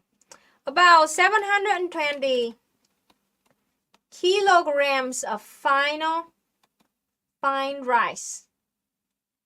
And that's like way more than we need for a family of 4. Yeah, family of 2 because my dad always out for a business trip and my brother was out of town for studying. So just me and my mom eating like 270 kilograms of rice every cup. So it's a lot and we cannot eat them all, so we just like sell the rice we made with to our like other villagers or the people in the cities where they cannot grow rice, so we sold the rice to them. And not only just rice, about 40% left. We call it like gam. Gam is like a teeny tiny powder after you got the rice, and gam is good for pigs and cows and buffalo, something like that. They and you can like fish with it too, for fish. And then we also have the, what do you call it, the peel, the husk the hull. Yeah, you call it like the hull. The hull, you can use the hull for all kind of stuff. Like you can put it like on the garden. Good for your garden, and you can burn it as like a hot stove. Yeah, so we don't actually like we use every husk. Yeah, husk or something. I'm sorry. Yeah, husk. Yeah, is no, I don't want this. Oh, I was dumb. Wrong button. So we call this some husk. And you know what? Lots of people even like ask to buy just a husk only because like if you want like to make fertilizer, from the manure you have, you must have husk. It's really good for your garden and for your soil. Also, you use husk to cook your food. Husk stove. So, do chicken eat rice? Of course, they eat rice. They all eat rice. So rice is very useful, and we literally don't throw anything. We don't throw anything. There's the straw. We keep the straw, as I said, to be the food of the cows, also to a straw stove. Good for your garden. Yeah, to plant new seeds. It's really good for it. About the rest of the. Do you make one type of rice? No, we have a uncountable types of rice. Usually we call it like the short days rice and the long days rice. The short days like it takes you about 75 days to finish everything, and the long days like 100, about that. And usually Vietnam will grow like 100. And we have all kinds of different rice. And another thing I want to talk about is that let me draw a beautiful rice paddy field, the one that I grew up with. So let's see. So this is like how I grew up with. This is the line for the bank. Behind me, usually mountain. EJ went here several times, and he told me like this literally looked like an avatar world. Because it's so beautiful. It's like plain rice paddy like this, but like this beautiful rock mountain right next to it. It's so beautiful. And usually there's a pagoda here too. Kind of very cute. In a piece of rock like this, it's a pagoda. People go here and to burn the incense, stuff like that. This is like the road also. The road, so we have like trucks over here, something like that, to carry stuff here. Okay, like motorcycle, vehicle, blah blah blah. Houses. Yeah. And this is the paddy field. It's just like this. Alright.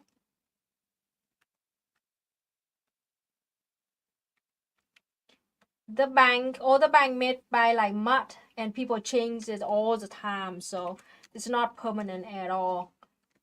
I remember that me and my mom every like season we just go there and like to make the new bank, because again they all made by mud, so everything is gonna change like that. Here is the canal system to bring the water to every rice paddy field. And nowadays, because we have way more machines, so being farmer is way easier. After we cut the rice, usually there's gonna be the roots of the right here left on the field.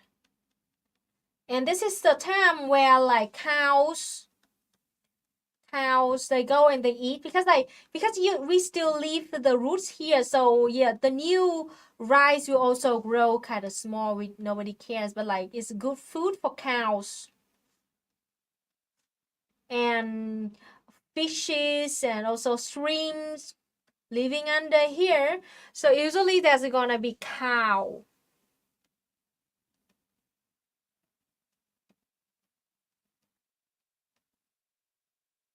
I'm drawing dumb cow right now. I'm sorry, cow. I'm doing my best. Cow here, and they are trying to eat the young like rice growing from the old roots like this. And also there are ducks. Believe it or not, there are ducks. Lots of ducks. This is the water. Lots and lots of ducks. They go here and they look for small fishes, shrimps, or the rice that got dropped during the harvesting time. They just came here and they collect everything they can. Usually lots and lots of ducks. We raise ducks too. So yeah. And after a while, when we just leave it here for about a week or something. Leave it here. And then we will hire rent. How do you say? Because the system here is totally different. It's not like exploitative system in the West at all. So please don't think that this is like exploiting system or something. The way it works is like this. Mostly at all the rural area of Vietnam, we have agricultural cooperatives, all right, run and owned by farmers in that rural area, all right. And because those big machines, nobody like individually can afford it. So the government will give like budget to the agricultural cooperatives in that area, and then they use that money to buy big machines to help the workers and to help the farmers. So like my mom, she has a piece of rice field here, and she just like go there, and she has to pay for the labor of the farmer that run the machine. Again, nobody paid for the machine. It's from the budget of the government. But because everybody, it's like not everybody can run it. So usually there's going to be a best farmer who knows how to run the tractor. Go get this tractor and bring the tractor. Looks like this. It's like, how do you say, like big wheels in the front. Big wheel in the front. And just go there, and then this is the handle here. This is a seat here, and then this is a small wheel in the back. Like that. The machine look like this. And then the guy will sit here and run this tractor here to help, like, soften the mud. To, what do you call it? Like to plow it up. It's kind of, we call it a plowing machine. Yeah, I remember now. Plowing machine. Plow it up, and we also, the owner of the piece also come here to get the water out, to get it dry, and leave it after plowing and after taking all the water out. We leave the rice, don't touch it for about a month. Leave the land there, so when it dries, so we can kill, like, pesticides or kind of disease left in the any kind of disease left in the soil, and then let the soil to to rest for a while before we grow new crops. Live here for a month. At the same time, the dogs and the cows, they can do whatever they want here in this rice field.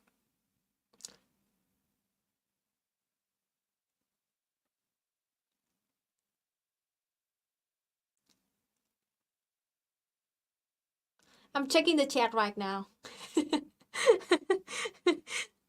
So again, the machine is owned by cooperatives, and we only have to pay for the labor of the farmer who run the machine. I remember that like it only takes them about like 2 hours to run or 4 plots at my mom. And my mom paid about like $9 or $10 for that. So it's like the price is totally the agreement of the owner of the rice field and the farmers who run the machine. And usually like the whole village just share the one same price. Nobody argue about it. Yeah.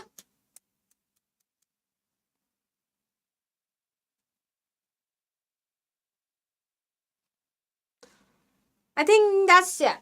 That's it. Let's go back to looking at my ding dong face.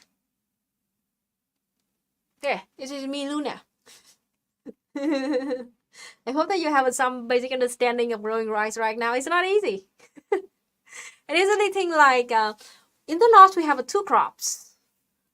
And each crop lasts about like 3 months, 3 months and a half the most.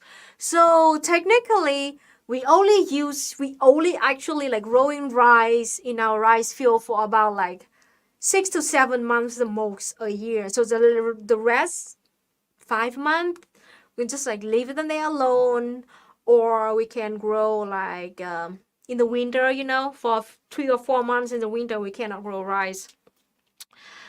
We can grow like many family grow vegetables on it, such as soybeans, mung beans, corns the most. Sometimes they grow like cabbage and tomatoes and flowers. Yeah, in the like 3 or 4 months in the winter. The rest of it we still grow rice. That's how it works. In the south, because they don't have winter, so in the south they actually have 3 crops a year. That is why like the south is more. The thing is that like the south is the main like reason where we grow rice to export. Because like the first, if you look at the map, the north and the central Vietnam, our rice paddy field is way smaller than in the south. So mostly the rice in the north are just enough for our people over there. The south, on the other hand, they have like the vast rice paddy because of the Mekong River Delta. The Mekong Delta is huge. So yeah, the south is actually the place where we grow rice to export the most.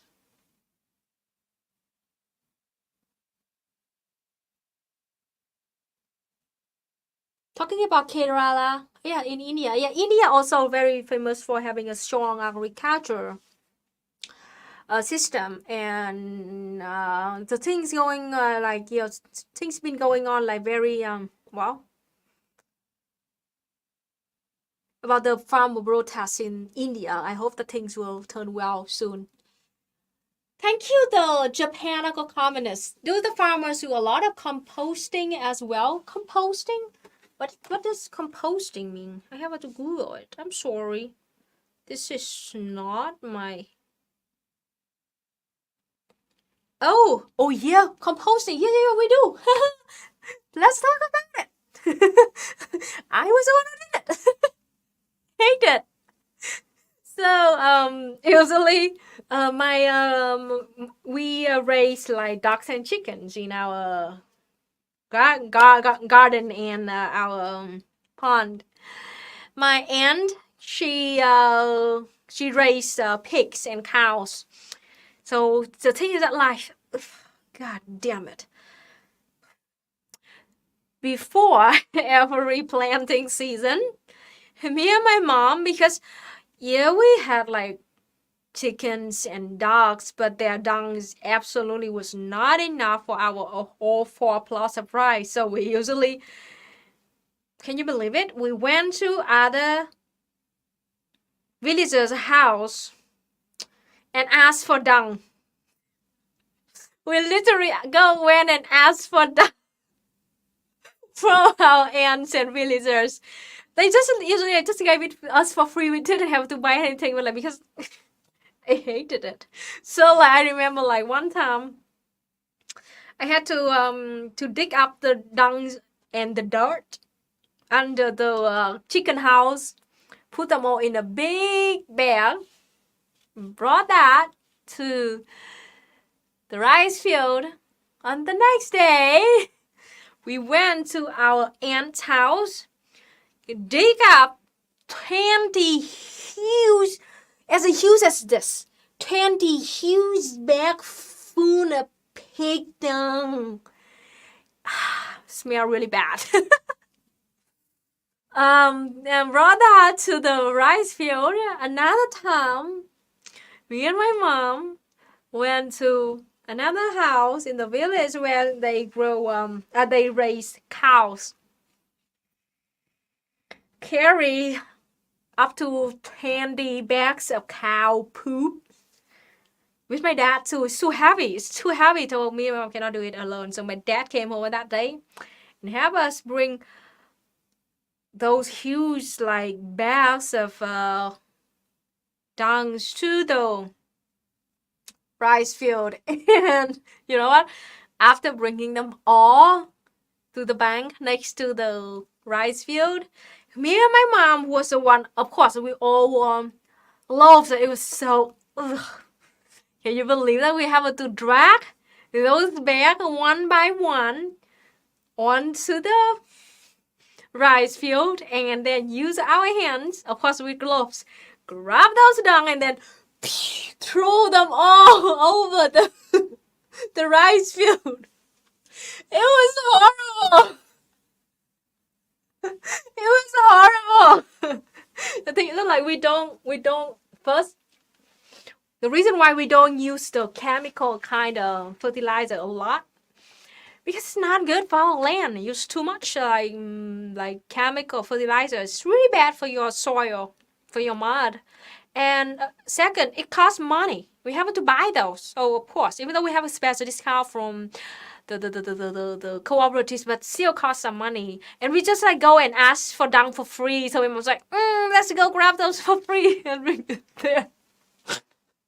So yeah, several times every year I did it with my mom. So can you believe it? Like, I did it.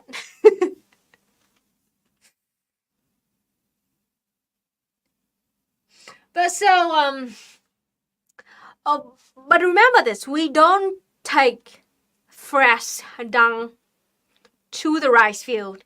No, you don't do that. You have to let the dung sit there for a few months or even a year so they can ferment, you know, and then they can turn into more like dirt and fertilizer. You do not throw fresh dung on the rice field. That's gonna kill everything. And usually we will mix the dung with the husks.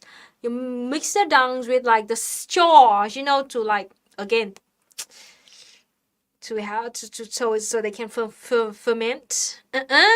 My special is somebody rate me? Well, welcome to the stream where Luna teach you how to rice farm, and I'm talking about how to fertilize your plot of rice farm right now. Hi everybody. My sincere advice for you is this: if you are about to use the chicken dung for your garden or your rice field, do not use the fresh chicken dung. It's really bad for your plants. There's something special about the chicken dung, something like too much acid or something like that, or some chemicals that like it's gonna kill your plants. So you need to mix the dung with straws, dry straws and husks, and leave it there for a few months, at least a year, and then dig them up when they turn into dirt, you know, something like that, and break them up, and that's gonna be a very good fertilizer. But you do not use fresh chicken dung on your plants. No, you don't. Duck dung is fine. They are fine. You don't need to. Only chicken. Cows and pigs, you also need to ferment them. Don't first, like, if you use fresh dung on your rice field, the whole village is gonna smell it. All right, you don't want to do it. Technically, you can, but the whole village don't want to smell that smell coming from your rice field. So don't. Usually, we'll leave them to like for like 6 months or a year before we use them on our rice field.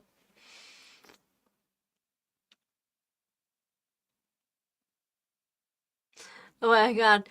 You just watch a Woody Harrelson's Kiss the Ground. It talks about this. Yes, making fertilizer. This is important.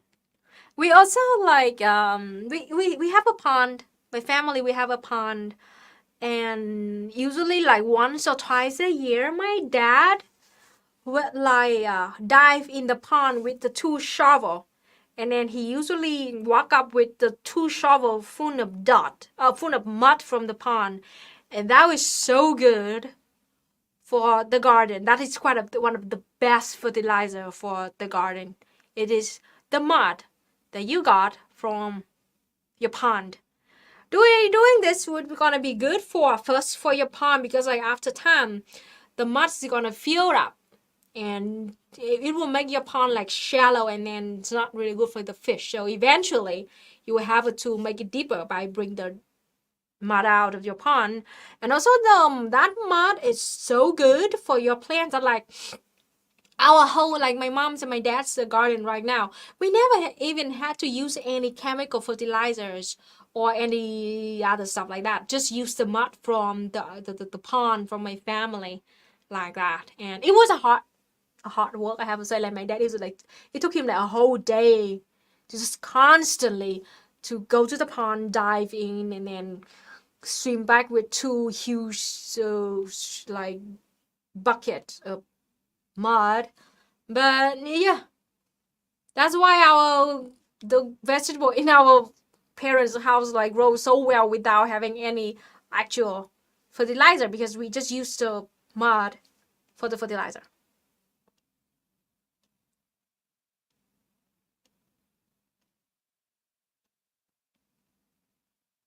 Lots of salt in manure. Yeah, you're right. I never thought about that, but yes, too much salt is gonna kill your plant. You need to let them sit there and, ferment and rot or something.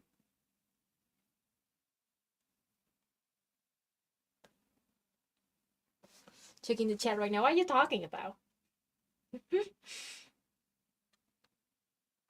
So, to say that Luna has an eighth of an arc. Hey, totally online tutor as alone better class analysis. Oh my god. So yeah. I don't know. Lots of people making fun of me and saying like I'm a fake farmer because I don't look like a farmer. Like how do farmer look like? Means that like they mean that like farmer cannot be pretty, farmer cannot be hot, farmer cannot speak English well or something, farmer cannot talk about theory stuff. I am the evidence that all of these ding dong arguments are so fucking wrong. This hand, the non-blistered hand of me, literally grab the dung that throw it in the rice field to fertilize it. These hands also grab the dirt and the rocks, put them in a basket, and then throw them out to make my rice field lower. It's just that you don't want your rice field to be too high because you need the water to run into your rice field. So we need to dig it up, make it like even and lower than the canal or something like that. That's how it works. The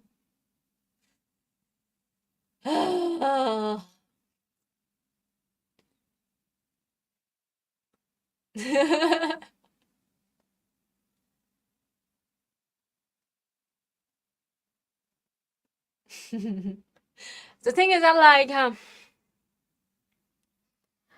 if you have a rice field, you like the intensive work. It's like, let me think about it. For one crop, we're talking about one crop. We don't talk about a year in Vietnam. If you're a real farmer, your mindset is about like we talk about one crop. You don't talk about a year. So one crop, you need to like 2 days of work for the planting, 2 days of work for the harvesting. if you do it alone for your one plot, well, I'm talking about the alone here. If you work in a collective, it's gonna way faster. 2 days for planting, 2 days for harvesting, and also like that's an intensive work. The rest of it is like you just go there, 2 hours, like 2 or 5 hours away to go check the rice, go get the fertilizer ready, to take care of the water level, to make sure that like the cows will not eat the rice or something like that. So literally like all together for one crop, for one person, for all the job, maybe take you like 1 or 10 days, from a week to 10 days. Again, I say it. If a person alone manage one single plot of rice field equal to 500 square meter, it takes them from 7 up to 10 days to do everything. This is it. It's not that hard. And a lot of people ask like, I just thought about it, I forgot the question.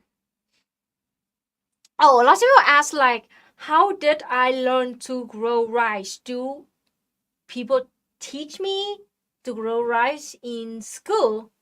The answer is nobody taught us how to grow rice in school, because technically every single one of us, if we were born in the rural area, we're already working on the rice field. So like my mom, my aunts, my villagers, my dad taught me how to grow rice through actual working experience. So I remember the first time my mom brought me down to the family's rice field and when I was 9 years old, and she brought me down there, taught me how to walk in the mud without injuring the roots of the rice, and also how to distinguish between the rice and the grass, and to grab the grass out. Yeah. And then from then on, like I went to the rice field with my mom to check the rice, the water level, help her with the fertilizer stuff, the planting, harvesting. Yeah.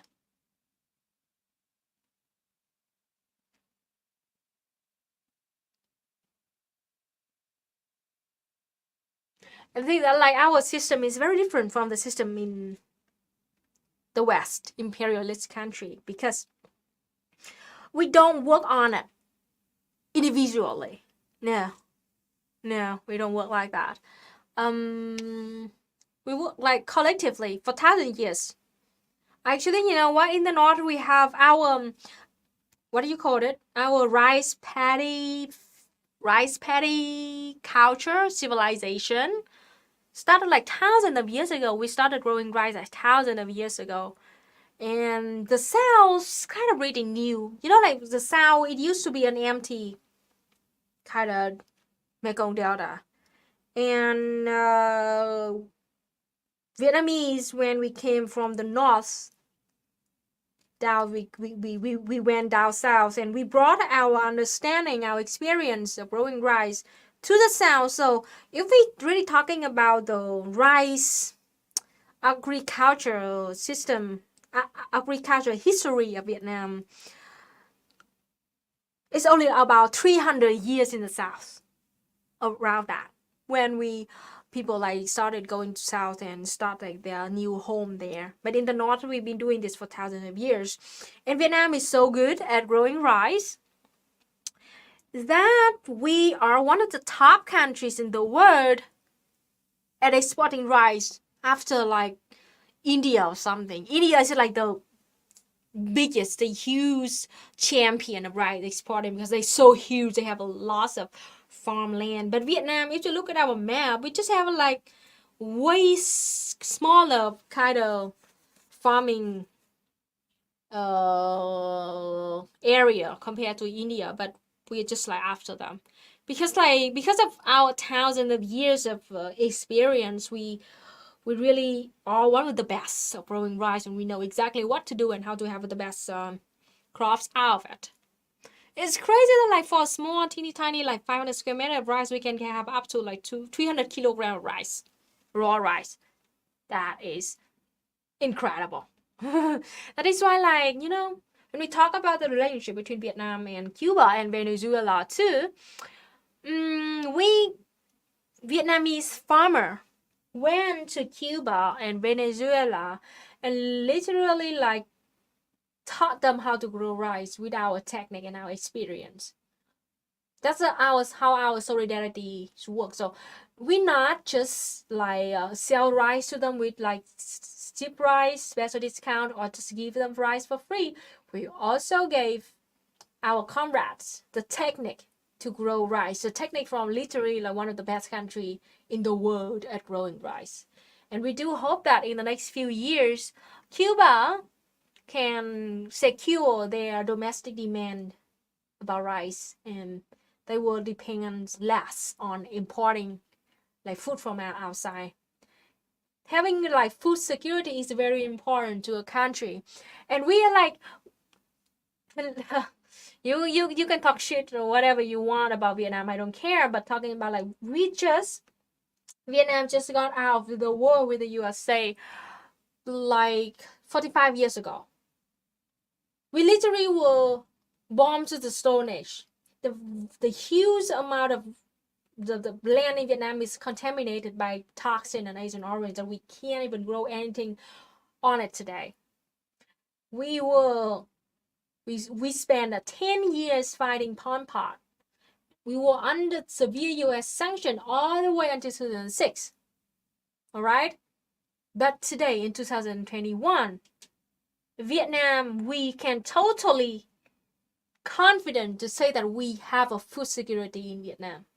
We don't lack food. We don't lack basic food. We have a rice, we have a vegetables, we have like meat and pork, chicken, something like that. We can secure our food, and we not just that, we even export them a lot. Like we export like rice, we export like coffee, black pepper, all kind of stuff like fruits, something like that too. So like, yeah, very proud of that. Can you imagine that the country just got bombed to just freaking Stone Age, literally? 45 years ago, we are now already secure food, and we even export them. Jasmine rice, yeah, mostly in Vietnam we grow like jasmine rice.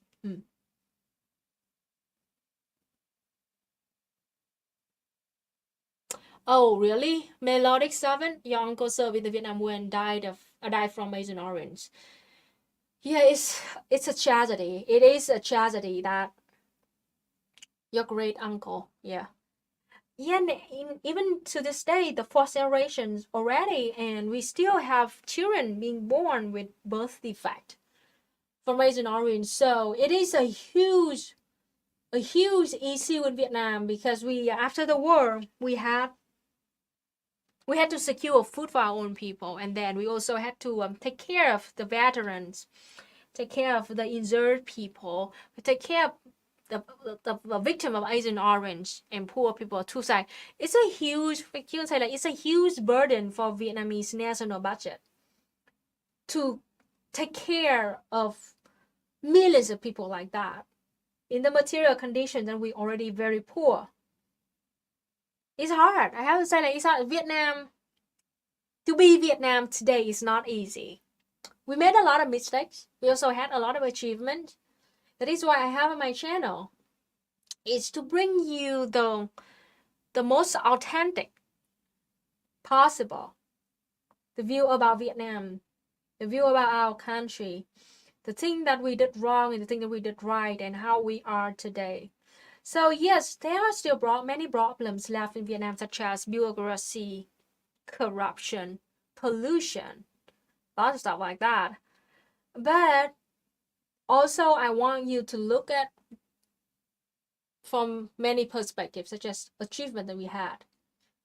As I said, food security, we have it already. We have health care for poor people in near poverty line. 90% of Vietnamese people have health insurance. 90% of Vietnamese people own our own homes.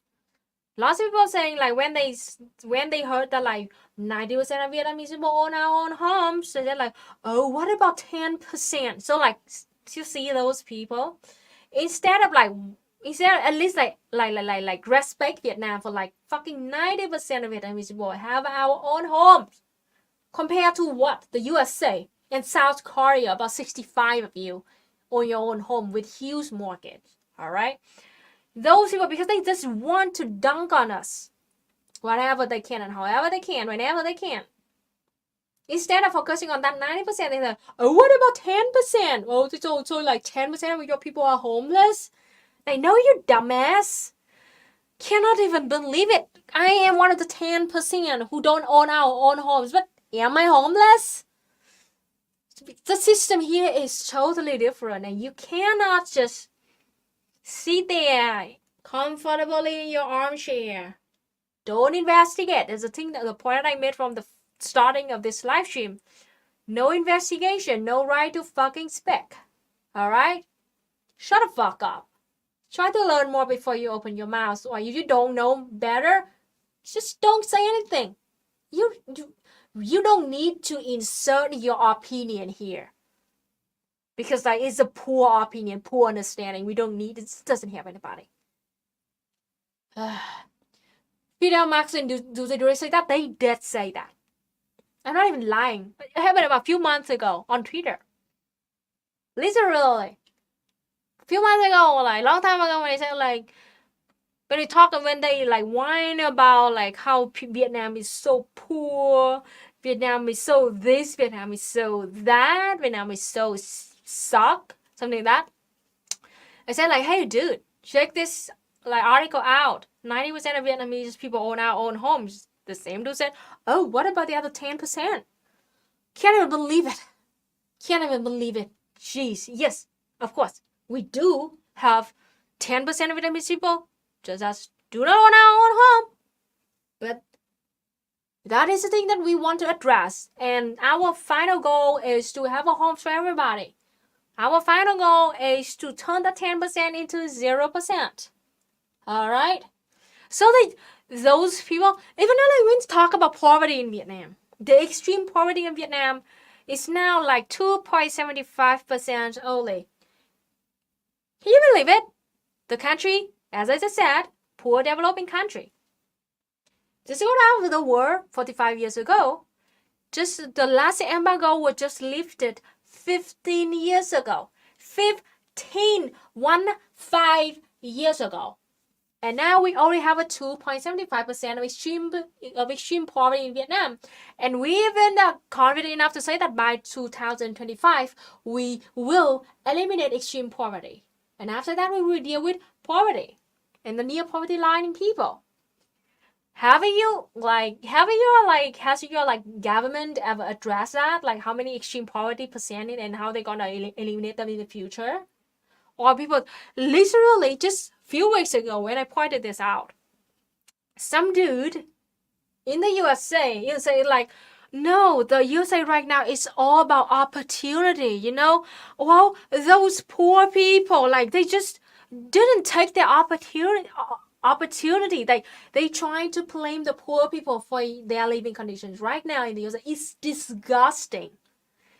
Their point was just like, oh, they're poor because of their own problem, and the government doesn't have any responsible for their poverty because all the government can do is offer them opportunities, and if they are unable to take their own opportunities, so that's their problem. Oh my gosh, I can't believe it. Literally, Jesus fucking Christ. So what the fuck is the point of voting for a government when they can't even address poverty? They can't even have any clear plan to eliminate poverty in your country. Jeez, I'm speechless.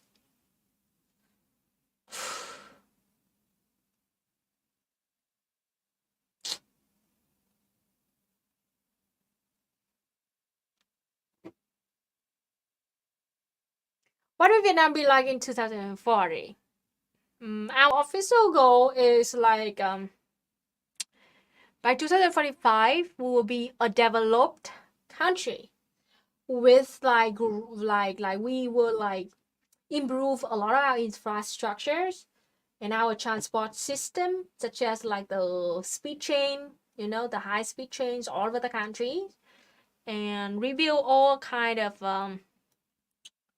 I said infrastructure, eliminate extreme poverty, have a green energy sufficient, and like eliminate the CO2 emission or something like that. So that is the official goal that we discussed about. I don't know exactly how it looked like, but at least we have some,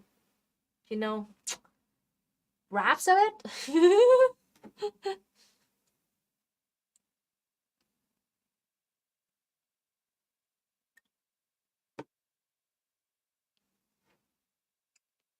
I was just doing some quick research on this comment for people to live with their parents in different cultures. Stumble on this stunning statistic. 70% of millennials in China own their own homes. Yeah.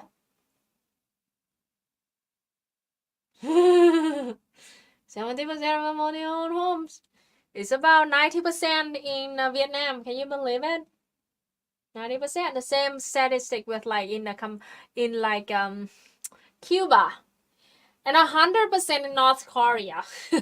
Nobody talk about that. They just constantly talk about they talk shit on North Korea being totalitarian, authoritarian, being hungry, blah blah. But they never address that. There's no homeless people in North Korea because the government just built free houses and give it to people. That's it. Yeah, 90% of people in China own their own homes in general. Yeah.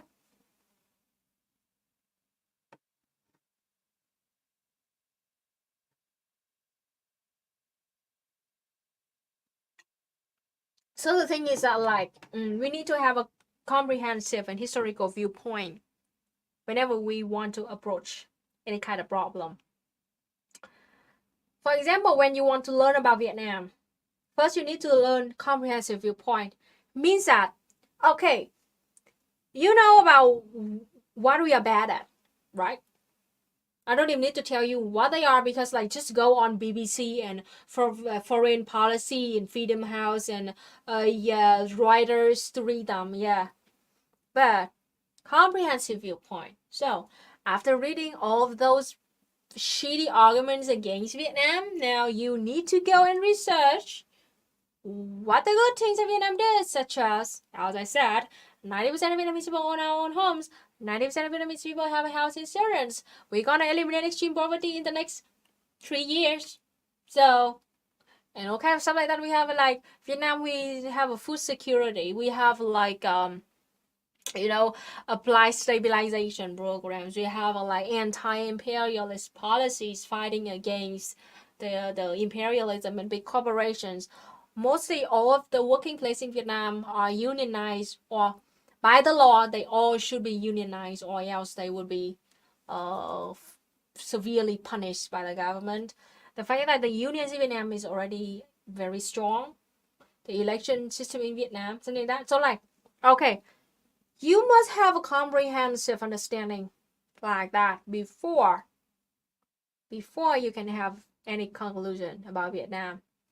But not just in having comprehensive viewpoint is not enough. You need to have historical viewpoint. It means that, okay, after you collect as many aspects as possible about society in Vietnam to this day, you need to link it to the history.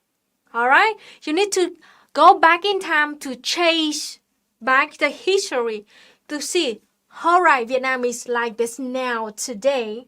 But let's learn about history of Vietnam, where they were 50 years ago, 60 years ago, 100 years ago, and all the things that why Vietnam is like this today. Why do we have this kind of problems, and why do we have this achievement? Okay, to understand the Vietnam War, the French resistance against the 10 years of fighting Pol Pot, the comprehensive embargoes, only then. Only after you understand the many aspects about Vietnam, the good things and the bad things, and also you understand where Vietnam came from, our modern history of our society, understand it like that, now you have the right to have a conclusion about Vietnam. And that conclusion is usually as close as possible to the actual Vietnam today. Lots of reactionaries, anti-communists, they don't do this. No, they don't. They just like listen to one teeny tiny aspect. That's it.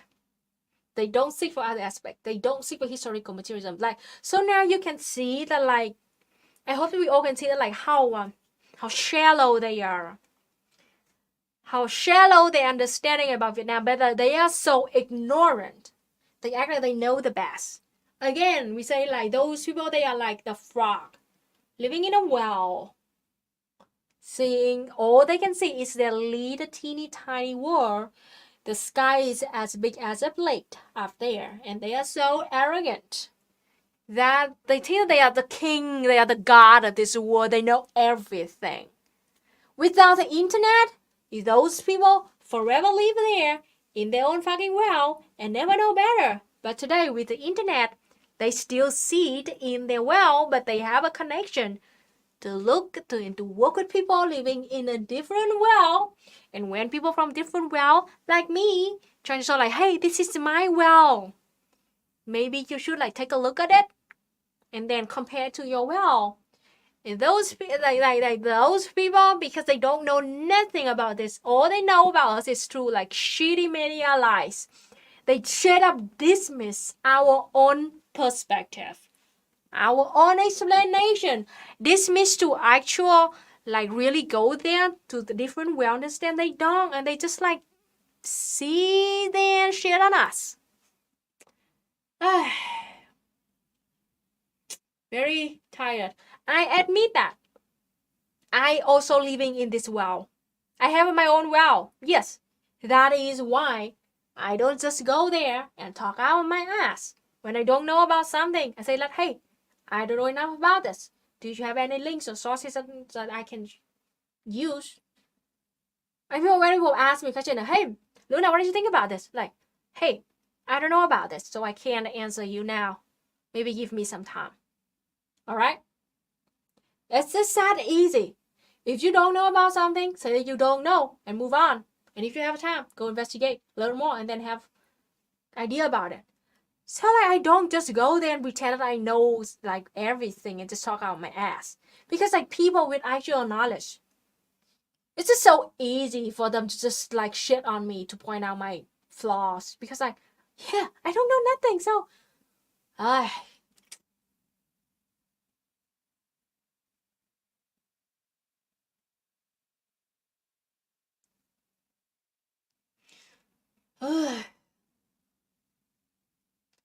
I hear that some leftists continue to shit on socialist countries. That's all they do.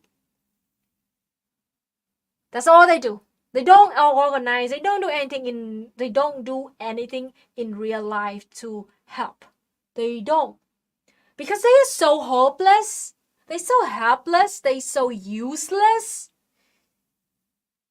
That like they just sit there and they made up some version of their own like mind to shit on us, to say like, oh, Vietnam is not socialist, Cuba is not socialist, China is not socialist, Laos is not socialist, North Korea is socialist. They all don't do socialism right. Means like, it's totally fine, okay, for me to just sit here and dunk on them because they are not real socialism. So why supporting them? Why learning about them? Why look up at them? And it's because like nobody's doing socialism right. So it's fine if the USA doesn't do anything. They are shitting on us so they can feel superior. They can feel better. Why are they doing nothing? Is it like they trying to find a justification for their own? It's not like for their own like lack of real life practice and praxis, just to try to make them feel better. You know, of course, like those people once they call themselves leftists, means at least they have some sympathy with the working class, with the poor people, right? But because they don't want to do anything, So instead, they dunk on other people who are actually doing the real job out there so they can feel better. They feel superior. And they try to justify for their action that they actually doing nothing.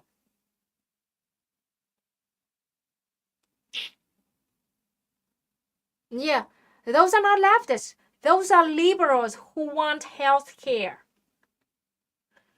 I don't even know what leftist means these days.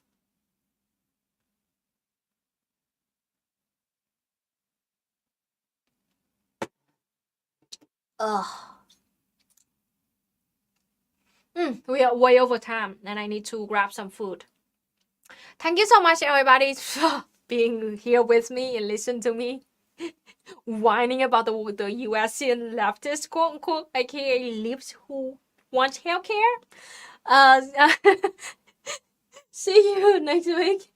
Thank you so much, and I hope that after today you have some basic understanding of growing rice, how hard it is, and how fun it is. It's actually not that hard if you just want to do it alone. But my sincere advice is like you should do it collectively. All right, and bye bye. See you. Bye bye. See you next week.